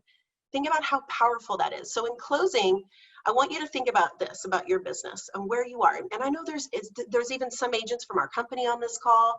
Maybe this is going to re-inspire you to work a little bit harder. Maybe there's people that are listening to this for the first time. You were invited by somebody you knew or didn't know. But I want to challenge you that it's so important right now to make sure that your part at your business is recession proof, right? When the market's up, we do great. When the market's down, we do better, right? It has to be sustainable. And you want it to be built to last. Whether it's a pandemic, financial crash, and it doesn't matter, it doesn't affect us. I love that fact. More importantly, like Johanna said, the fact that we can share this with other people. So I don't know, I'm grateful. I'm so honored to be on this call. I'm so excited for you to hear from Jamie and all the women that have been able to share with you today. I got so many great notes. I appreciate it so much. One quick thing I told the ladies before, my husband has been cooking for me. I know. So I told some of the girls, I said, I'm going to tell him that the COVID-19 quarantine is not going to be over till the end of the year, just so I can get fed, because it's been awesome.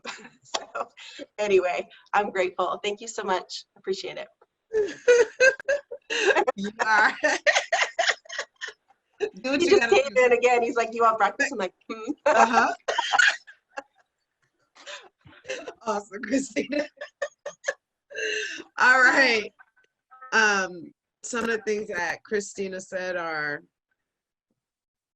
so true to life, and intensely, deeply personal. But she experienced every one of those things, and this company carried her through it, through what I'm sure was a really rough time. But she got to be who she wanted to be for her mom and do what she wanted to do for her mom. And she got to have her mom have what her mom wanted to have. Yeah. Everybody can't say that. Everybody cannot say that, and they can't do that. But you can here, which I love. And thank you for sharing yourself. Thank you. I appreciate it. Awesome, Christina. Our next speaker is a powerhouse. She's gonna tell you her story.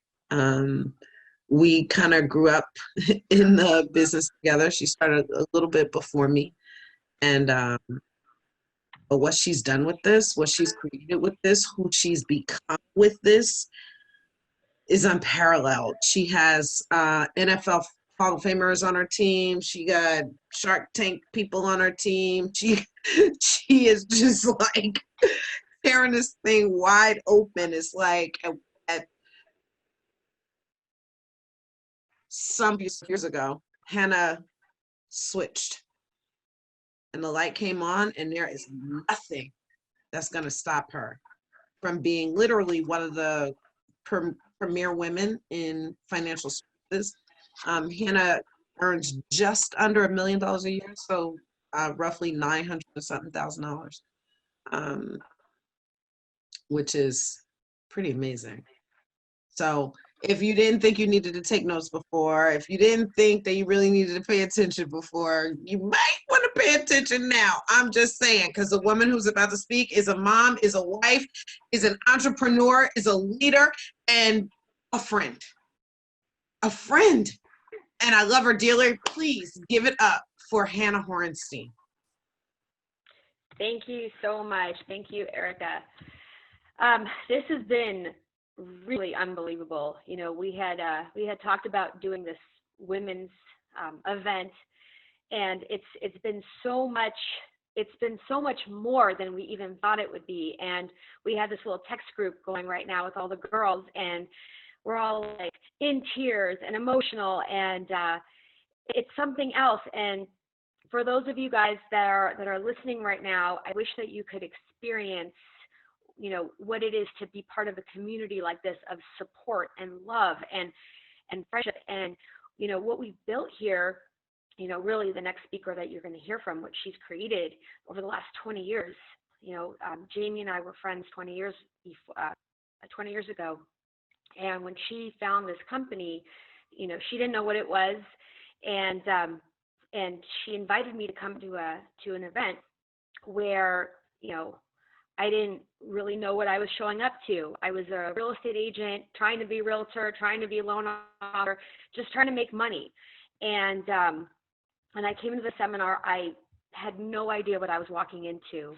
But by the end, what happened for me was I was given this information about money, and no one had ever educated me about money. And I always say these words. I say, once you see something, you can't unsee it. What I learned that day 20 years ago was I was broke. I had $30,000 of credit card debt, and I had nothing saved. So all these years of trying to be a realtor and trying to do all these things and trying to start my own business, you know, I thought I was cool. I thought I was, you know, I thought I was a professional. I had BMW. I had this apartment I was living in. I was 22 years old. But man, I was broke. You know, I was struggling. They say that people live these quiet lives of death.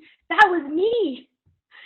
And all of a sudden, I'm realizing I'm never going to get wealthy if I can't save anything.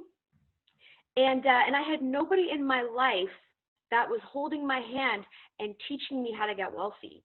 And I'll be honest with you guys, and I always am. I'm always brutally honest when I tell people about what this is and what this isn't. I was really skeptical because it sounded too good. But I remember the thoughts that were in my head that first month, that first week was, I knew from where I was at that I didn't have another way to do it. And so even though I was skeptical, and even though I thought, you know, I don't know if this is full, I just remember thinking, but if I don't do this, what am I going to do? How am I going to reach my goals? How am I going to get where I want to be? And so I said, you know, I'm going to give it a shot. What do I have to lose? You know, if where you're at is not where you want to be, then you have to take a step forward. And I had an opportunity for someone to help. And so I did. And it took me a little bit of time. And, you know, Erica just mentioned, she said, all of a sudden the light turned on and then I started moving. So that didn't just happen overnight. That happened after a while. You know, I kind of stumbled around here for a while. And, you know, I started learning about the platform.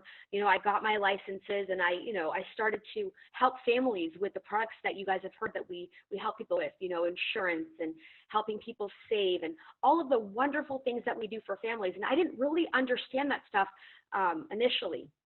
I will tell you guys that right now, this pandemic that we're in, I try not to watch the news. But every time I do, or every time I go on the internet to look at what's happening out there, everything that I'm hearing about that's not health related is financial related. It's that families aren't saving enough. It's that people are going a month or two out of paycheck, and now they're having massive issues. It's all these layoffs, all these people, 22 million people without a job right now. These are all things that, you know, I remember when I started in this business that they said, you know, we don't have to worry about if we build our own business, if we have passive residual income, if we make sure that we save and we have an emergency fund, and if we have insurance. These are all the things that we do for people that never really hit me. But when we're in an emergency and we know we're okay, wow, it feels really good to know we've done the right things. So I am so grateful and so thankful that, you know, number one, that I said yes, and that number two, that we are a part of such an unbelievable community of people. And you guys have an opportunity right now to say yes as well. Second thing I want to share with you guys is when I got very, very clear, and it had to do with me sitting down and writing down what I wanted my life to look like and what was important. And, you know, interestingly enough, I found a list of things that I had written down about 15 years ago. And I'm going to read off a couple of those things. And I'm not going to take too long because I want to give time for our closing out speaker. But every time I look back at that list that I wrote 15 years ago, and I think about what my life looks like today, it's amazing that you can do that here. So number one was I wrote down, I love what we do for families. I love that day to day, we're able to educate people about how you can make sure that your money is protected, that you have the right types of insurance in place. We're able to also offer people the opportunity to get into business with us and create multiple streams of income. That's one thing I absolutely love, and I do that on a day-to-day basis. Number two is I wanted to be known amongst my friends and my family and community as someone that is successful and has had legendary type success.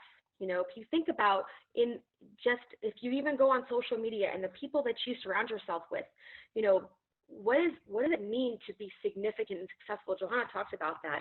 And I've been able to do that here over a 20-year period. Number three, never wanting to worry about money.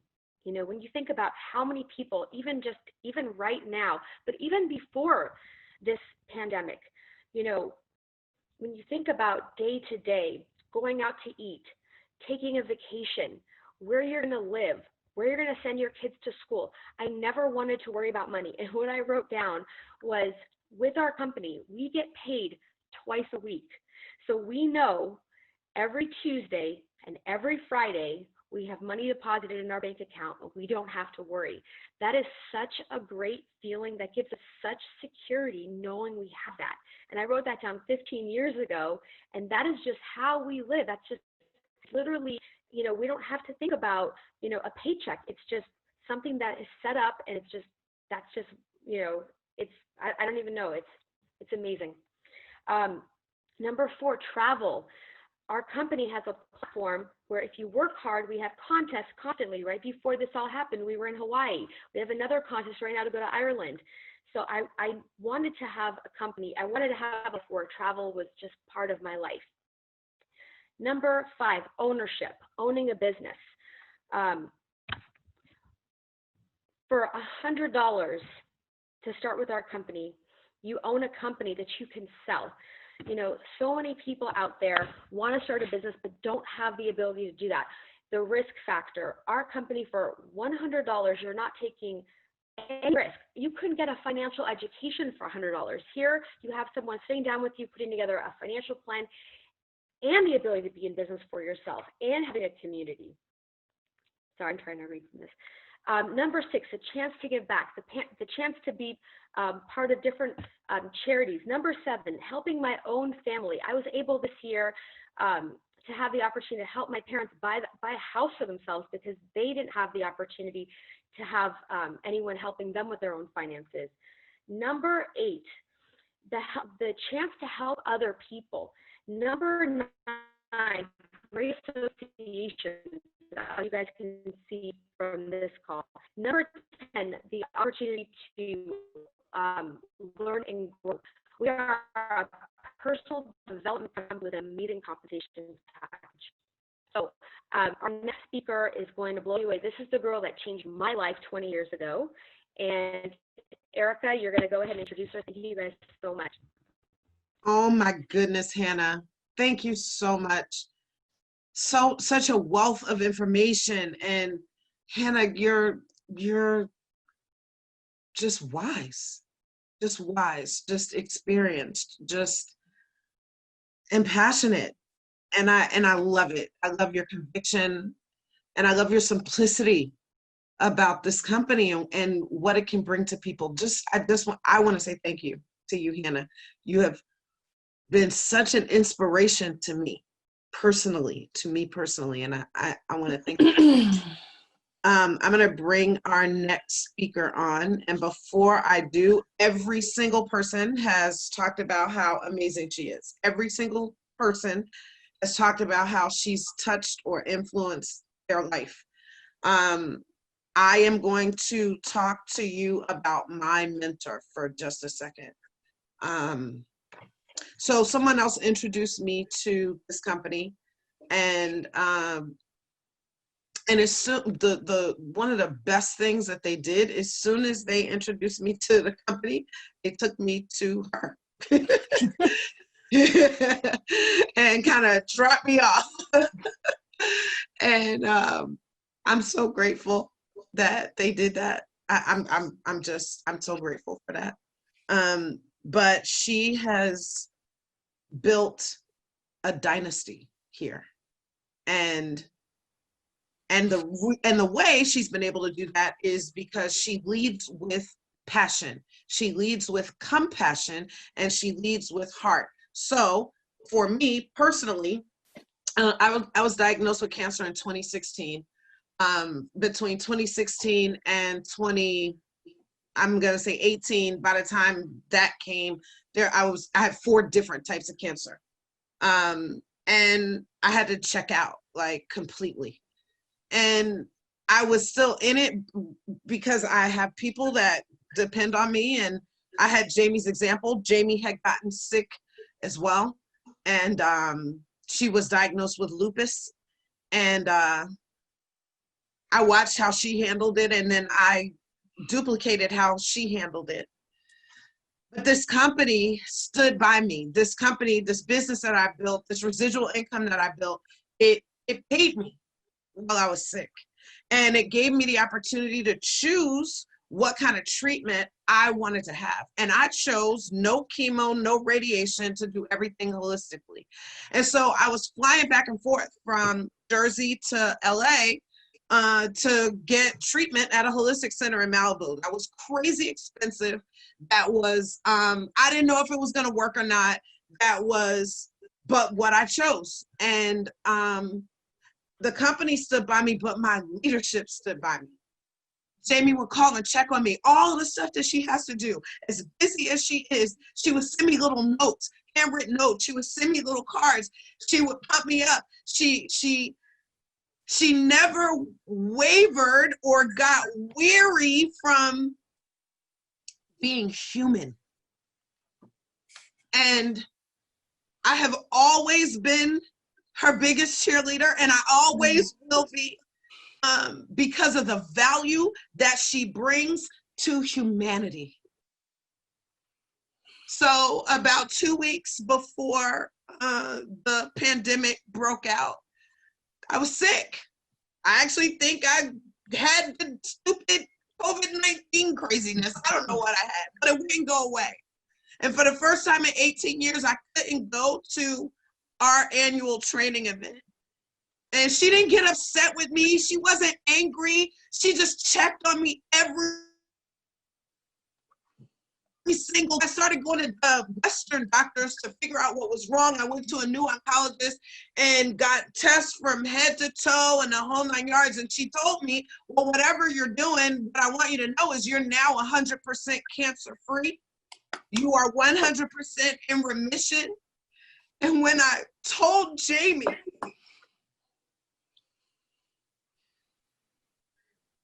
she was so excited, like she was my mom. She was just so excited and so happy. And then she's like, "Are you doing this? Are you doing this?" I'm so happy. She's like, "It's never gonna." She has loved me. She has loved me. She has always been in my corner. She has always supported me. And I'm saying me, forget about me. Every single woman that you heard from, every single person in her massive organization.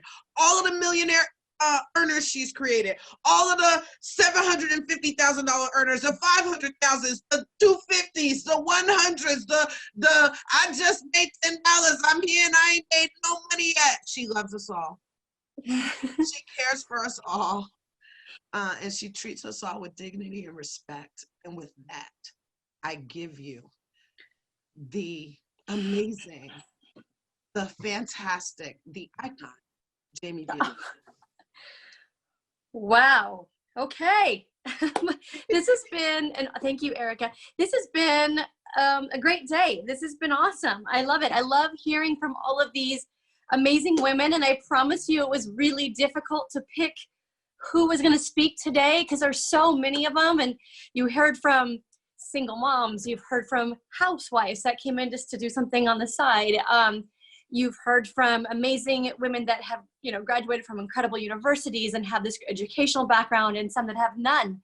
And I've seen in the chat a lot of people saying, well, what do you do, right? And so we actually had talked a couple times before this, guys, and you were supposed to give them like tips to be an entrepreneur female, but I just think that they love what they do so much, and it just keeps coming out. So everybody keeps asking, but I want to encourage you, whoever gave you this link to be on, just to ask them, sit down, answer all of your questions.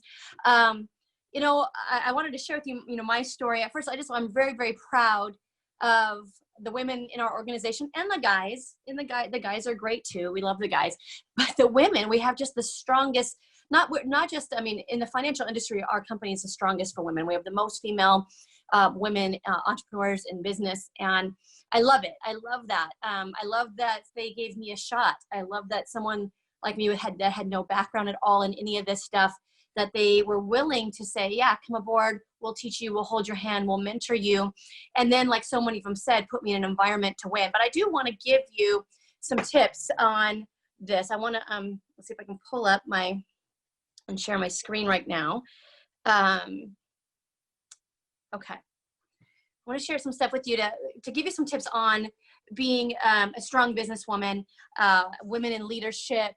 And I feel like, the women are leaders in their home, and that's not to demasculine, the men. I'm obviously a partner with my husband in so many ways. But I also work with a lot of men, and I know it's different. It's different being a woman. And I'm grateful that I'm part of a company that holds up the women and puts them in the boardroom, and our vice president is a female, and our chief marketing officer is a female, and I love it. Happy and strong is kind of something that my philosophy, I guess, in business, that I want you to be successful in life and in business. And honestly, every woman out there has a different idea of what success is. Sometimes I'll bring in a lady who she's a single mom and wants to live in a better neighborhood, make an extra couple, $2, $3, $4 grand a month, and just put her kids through a better school. Then I have people that want to take over the world, have offices all over the country. And so your idea of success is your idea of success. And I want you to be able to have no limit, have no lid on you, to dream as big as you can, as you want, but also that when you get there, whatever that is, that you are happy. I would hate for anyone, guy or girl, in my organization to make all this money. And, you hear all these incomes of these women that spoke. I would hate for them. Hannah is about to cross over her million income. I would hate for her to make 7 figures, but then her kids hate her and she's divorced. You know what I'm saying? I want you to be happy. I want you to be, again, like kind of what Cristina Guevara described as you could put your family first, and you could put your faith first. And all the women that spoke today, that's one of the reasons I chose them, is because they are happy. They're strong businesswomen. They are strong. Some of them mothers, some of them are single. They're happy though. You know what I mean? And, they're great wives and moms. So that's just kind of my philosophy in business. I want you to win big time, have no limits on you, have all the success that you've ever dreamed of, but also, the travel and all the fun things that Hannah said, but be able to do what makes you happy. And, a lot of the women will come in and I'll ask them that question, like, what do you want? What do you want out of life more than anything else? That's what I want to know. Let's start with the end. And then we'll work backwards. We'll back engineer what needs to get done to make that happen. And a lot of them will tell me, I want to build these houses in the Philippines, and I want to do this disaster relief over here. And they have these gigantic vision of philanthropy and these fun things that they want to do. Some of them just want to prove to someone, themselves or someone else, that they can win. And that's great too. I want to, whatever fuels you, let's use it. Let's help you win. And so a lot of you guys don't know who I am. I'll kind of just give you my background. I grew up in a little tiny town in Medicine Lake, Montana, northeastern corner of Montana, guys. Little town, small town mentality, population, if you can see there, 225. That's not 225,000. That's 225 people, guys. That's my house. I grew up in a mobile home, very poor family. I'm the oldest of 6 kids. That bottom left corner, that's my graduating class of 18 people. Yes, we had 18 in our senior graduating class. That picture with the cards, us girls at I think it was homecoming or something. And so I didn't grow up, on the right side of the tracks or whatever, but I grew up very poor. We lived on food stamps, WIC, welfare, those types of things. And there was, no money for college or those things. So growing up, I wanted more. When I graduated high school, there was not a job for a woman, maybe the barmaid if she died or something, or the postal worker if she retired or something. But I mean, like most of you, I wanted more.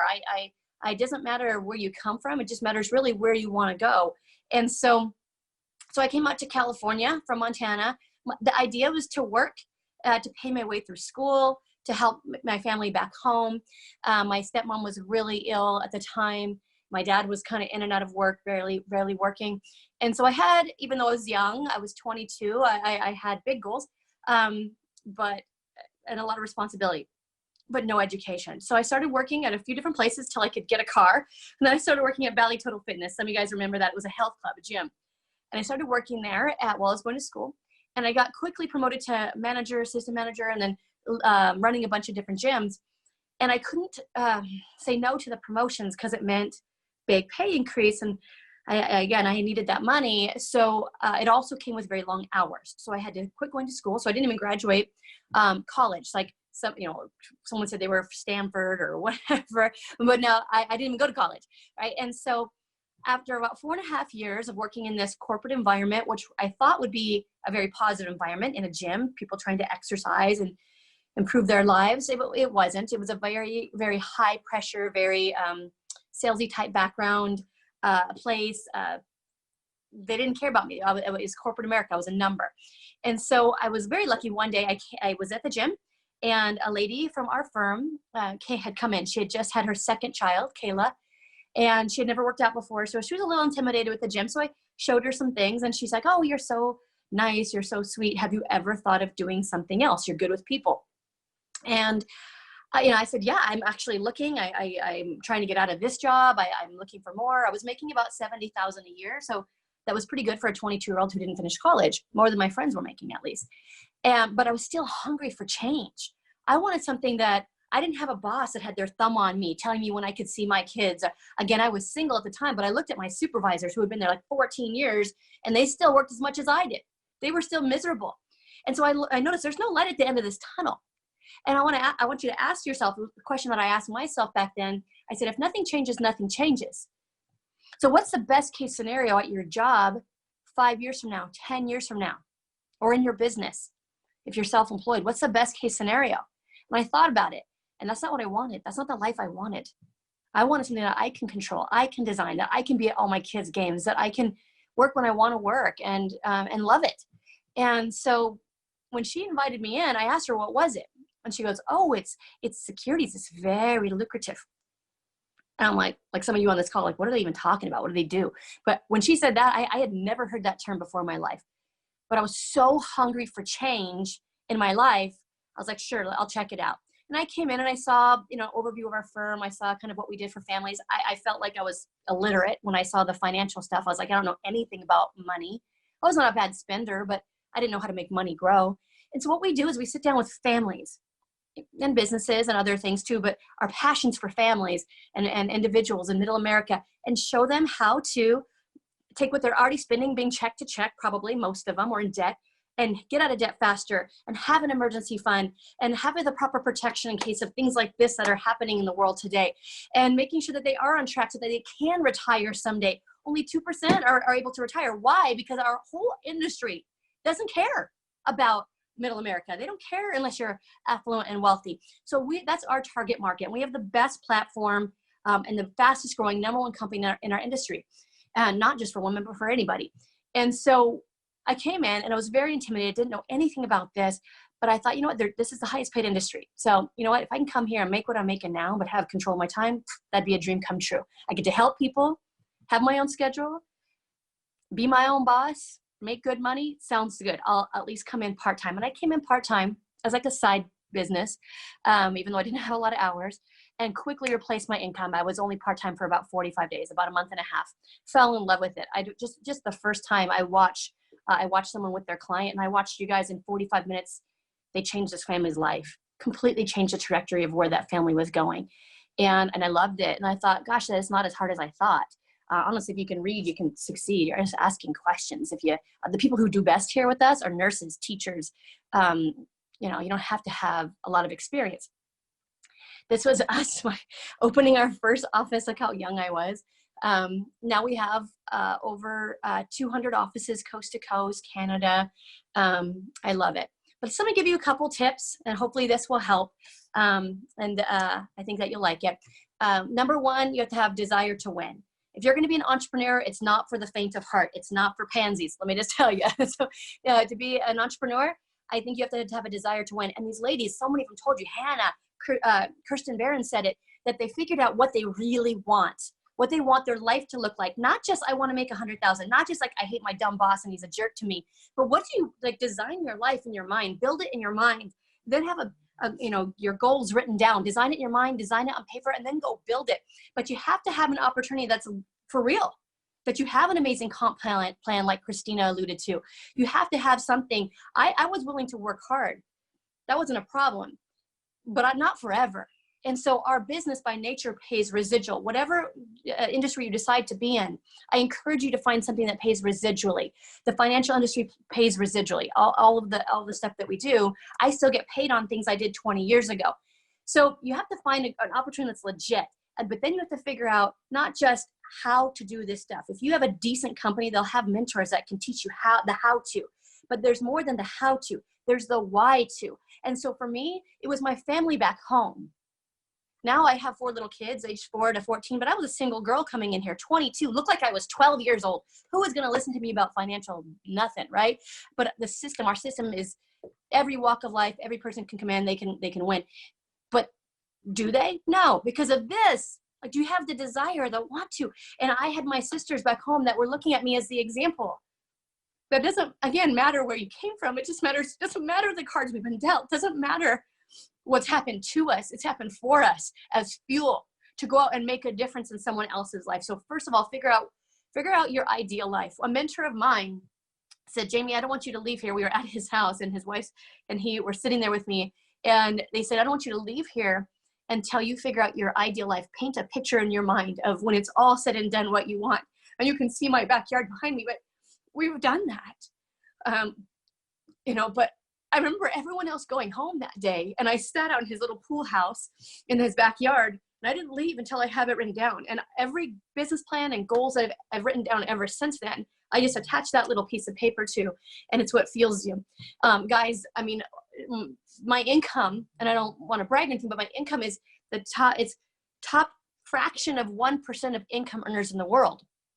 I make 2% of the top 1% of the income earners in the world. How is that possible? I don't have any skill. I didn't come to the table with anything but this desire to win. I didn't know any of this stuff. I didn't know how to be an entrepreneur or leader or business person, but I had that desire to win. And how does some little girl from Montana who grew up in not a very healthy environment, not a good environment, become one of the most, one of the highest income earning women in the world, or men, doesn't matter, right? And especially for it to be a female, and especially for it to be a female that's still married happily, is a mom, is pumping out kids, and still doing it. Second thing I'll give you tips on is balance. And I know that a lot of you guys that are entrepreneurs or even employees are having a hard time with this as a woman. Like, how do I, balance being a wife and a mom? And do you have to give up one for the other? And you don't. Well, maybe in not every opportunity, but in ours, you don't. And so for tips on balance, I would schedule in your most important things first. The reasons why you're doing this business, put those in first. The family in first, faith in first. And so I schedule all that stuff out first. But then I work my butt off, and I don't ever have those mommy guilty feelings because I know I'm doing my family night once a week. I know I'm doing my date nights once a week. And simplify, you guys. I have 4 kids, so there's always massive crap going on. There's always this event and that event and football and baseball and basketball and everything. Piano practice. I only have my kids in one thing at a time each. I don't want to be driving them, all over the place all the time. I think that the family is the most important thing, and your business should just be an extension of what you stand for and who you are, but that not everything has to revolve around a business or your job, that it should revolve around your family. And so I also think a part of balance is that you should be exercising. If you're not, if you're not some type of regular exercise, you're going to get burnt out. You're going to get tired. You need to have energy, okay, to be an entrepreneur, to be successful in anything in business. I'm also very involved in my kids' school. I am a Cub Scout den leader. My husband coaches the Little League and stuff like that. But I know that I have to be self-full. And if you get one tip today, ladies, this is really important. Be self-full, not selfish, self-full, meaning that you plan what you need. For me, I need a day off, like at least once a month, that it's no kids, that it's no business, that it's no nothing, where I might go to the spa, or I might just walk around Michael's and happily waste time. You know what I mean? Or I might, sit by the fire and write my business plan and goals over again and stretch my thinking and get to, dreaming bigger. I don't know, but I just need that time alone to kind of decompress. I don't know what you need. You might need play. You might need, I don't know, but you need to figure that out, and you got to get your needs met, because if you're a stressed out basket case, you're not going to be good in business, but you're also not going to be good in family or any other role that you have. And then the last one, I'll just tell you, is leadership. Leadership is everything and 1,000 times more. Ladies, don't take a back seat to anyone. I'm on so many councils. I'm on boards of charities. I'm on councils in business and in the financial industry and these things. And, there's usually more men in that room than there is women. But I speak up. If I have a thought, I speak up. My mouth isn't closed because I'm a woman. You need to lead. The women make better leaders anyway. I just read a stat that of this coronavirus, the countries that are handling it best are all the countries that are run by women. Women are typically more compassionate leaders, but you can't suppress that. You can't be thinking, oh, if I'm a leader, I'm not doing my role as, meek and mild and whatever. It's not true. Now, I think that when women show leadership, and I'm not saying be this hardcore, boss babe, whatever. I'm not saying that. I'm saying you have a mind and you have a heart and use it to contribute in a positive way. And I think sometimes when we speak up, they say, well, women are bossy. They wouldn't say that to a man, but they say it to women, and that's okay. Your voice needs to be heard. And then, part of leadership is just making it happen. Someone asked me the other day, what was your special gift or talent? And I said, I was just stick-to-itiveness, we're all going to have bad days. We're all going to have days we want to just kind of put our heads under the covers and cry. And, all this negativity that's happening with coronavirus, that's the time to lead. That's the time to be positive. That's the time to be a servant in someone else's life. Leadership is just a fancy word for servant. I love what the ladies said about me when they were talking. But that's what leadership is. It's helping enough people get what they want, and you'll get what you want. So I'm just grateful for a company that we have that has been able to give us, an incredible life. The ladies have talked about this. Again, that little girl in Montana, that I think the biggest thing that we ever did was maybe go camping in a tent in the dirt or something. And we've been able to travel the world. This is us in Tahiti, us in Hawaii. That's a bunch of us that we took all the kids and taught them how to surf in Hawaii. The upper right corner, that's me and Johanna on an African safari. That's some of us in Rome. We've been to all over the place, you guys. Pretty much bucket list. We've done it together. I know a bunch of us the ladies went to Dubai last year, which was super fun. About a year and a half ago, that bottom right corner, a few of us, Johanna was there and Dana was there. That's us in one of our orphanages, in our All for One charity. That's the little guys just wanting us to, they just wanted hugs. That's Uganda. We opened that 13 years ago through a charity event that we put on. It was just awesome. I just love it. I think in leadership where you have influence that you should be giving back. And I love it. So my main tip to you, I think, would be find something you're passionate about. And then also remember that desire to win. Light your own fire. Constantly, you have to be thinking, what do I want? What do I really want? Figure out what makes you emotional. And then use that to fuel you. Because you're going to have those bad days, but you got to kind of pull rank on your emotions and say, I do deserve it. Like so many of these women said, this was my ideal life. You might have a different idea of what you want for your life. And that's awesome. I want you to figure out what yours is, but this was mine. That time that they asked me to write it down and get clear on it. I wanted my house. I live on 8 acres in Southern California, which is kind of rare. That's a picture of my front yard. The boys riding their dirt bikes, that was this week, playing in our backyard. We asked the kids if they were having any fears with what's going on with Corona. And they just said, no, we love that we can go outside, play in the pool, ride our dirt bikes. They were in our pool in their wetsuits the other day. But this was my ideal life. I wanted to never have to worry about money ever again. I never have any debt. As good as you think it's going to be debt-free, I promise you it's 1,000 times better to never have to worry about a bill or money or an argument with your spouse about it ever again. That our kids can ride their bikes out front and don't have to worry. Not a thought goes in my mind of like who's going to drive by or any of those things. We're behind 2 gates and then just hills that we own in Southern California. The pool we built here is California Pools built it. They said it's the biggest pool for a single family residence that they've ever seen. So all the church comes over to have just swim in our pool and parties and the football teams, and they take the kids take their pictures for their classes in our backyard, and it's awesome. I love it. Again, when I go outside, I don't have to worry about any of that stuff. What do I hear when I go outside? The birds chirping, maybe the wind. And again, that's what I wanted. That's what I wanted. And I got very, very clear on that peace of mind and total control of every aspect of my life, and to have happiness. And I think that's what all of us want. So if you're, pursuing a business or a job that's not delivering that, well, why not be open? I think during this COVID-19 thing, people have time. Most people are looking for a stay-at-home second income or even third income right now. They've noticed that they don't want to be at the mercy of a boss or the economy ever again. They want to put themselves in a position that this can never happen to them ever again. So, I really appreciate you guys and your time. I know we did go a few minutes over here, but I do appreciate, again, all the women that spoke today and the points that they made. There was a lot of comments about, what do you guys do? I really want to encourage you to immediately, maybe after this call, or shoot them a text or call them, whoever invited you. First of all, hope you enjoyed it. Thank them. And, if you have more interests about our firm, I loved when Dana said, the concerns that people have starting a business. And someone in the chat said, well, does it cost anything?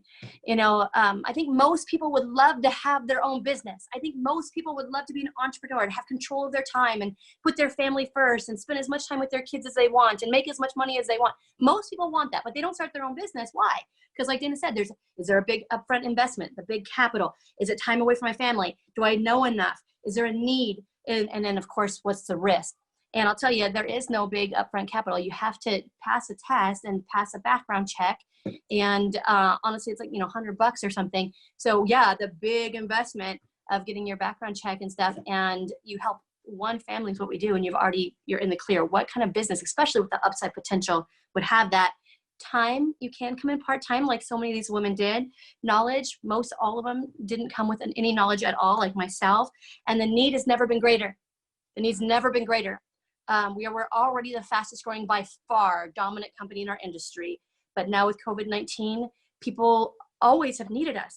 Everyone almost needs what we have and what we do, but now they're aware of it and they're desperate for it and they're hungry for it and this education. So we need good people. We're looking to add some strong women to our team. So if you liked at all our environment, or what we do, then I really hope that you'll take a look at it. I hope that I'll get to work with you sometime soon in the future. And then the last thing that you know was to address is risk. What risk? Let's say you decide to come in here, you get a license, and a few months from now, you decide it's not for you. You walk away with a world-class financial education that you can pass on to your whole family and your kids, and nothing else. Like, that's it. What risk? What risk? And that's kind of what I looked at when I came in. Thank God I did, and thank God I stayed. And so again, just appreciate you guys all so much for spending a few hours with us. And the women on this call, I'm proud of you and I love you guys so much. Thank you for our friendship, but everything that you've done to bless my life in so many different ways. So I will see you guys. Thank you so much, you guys. I'll talk to you later.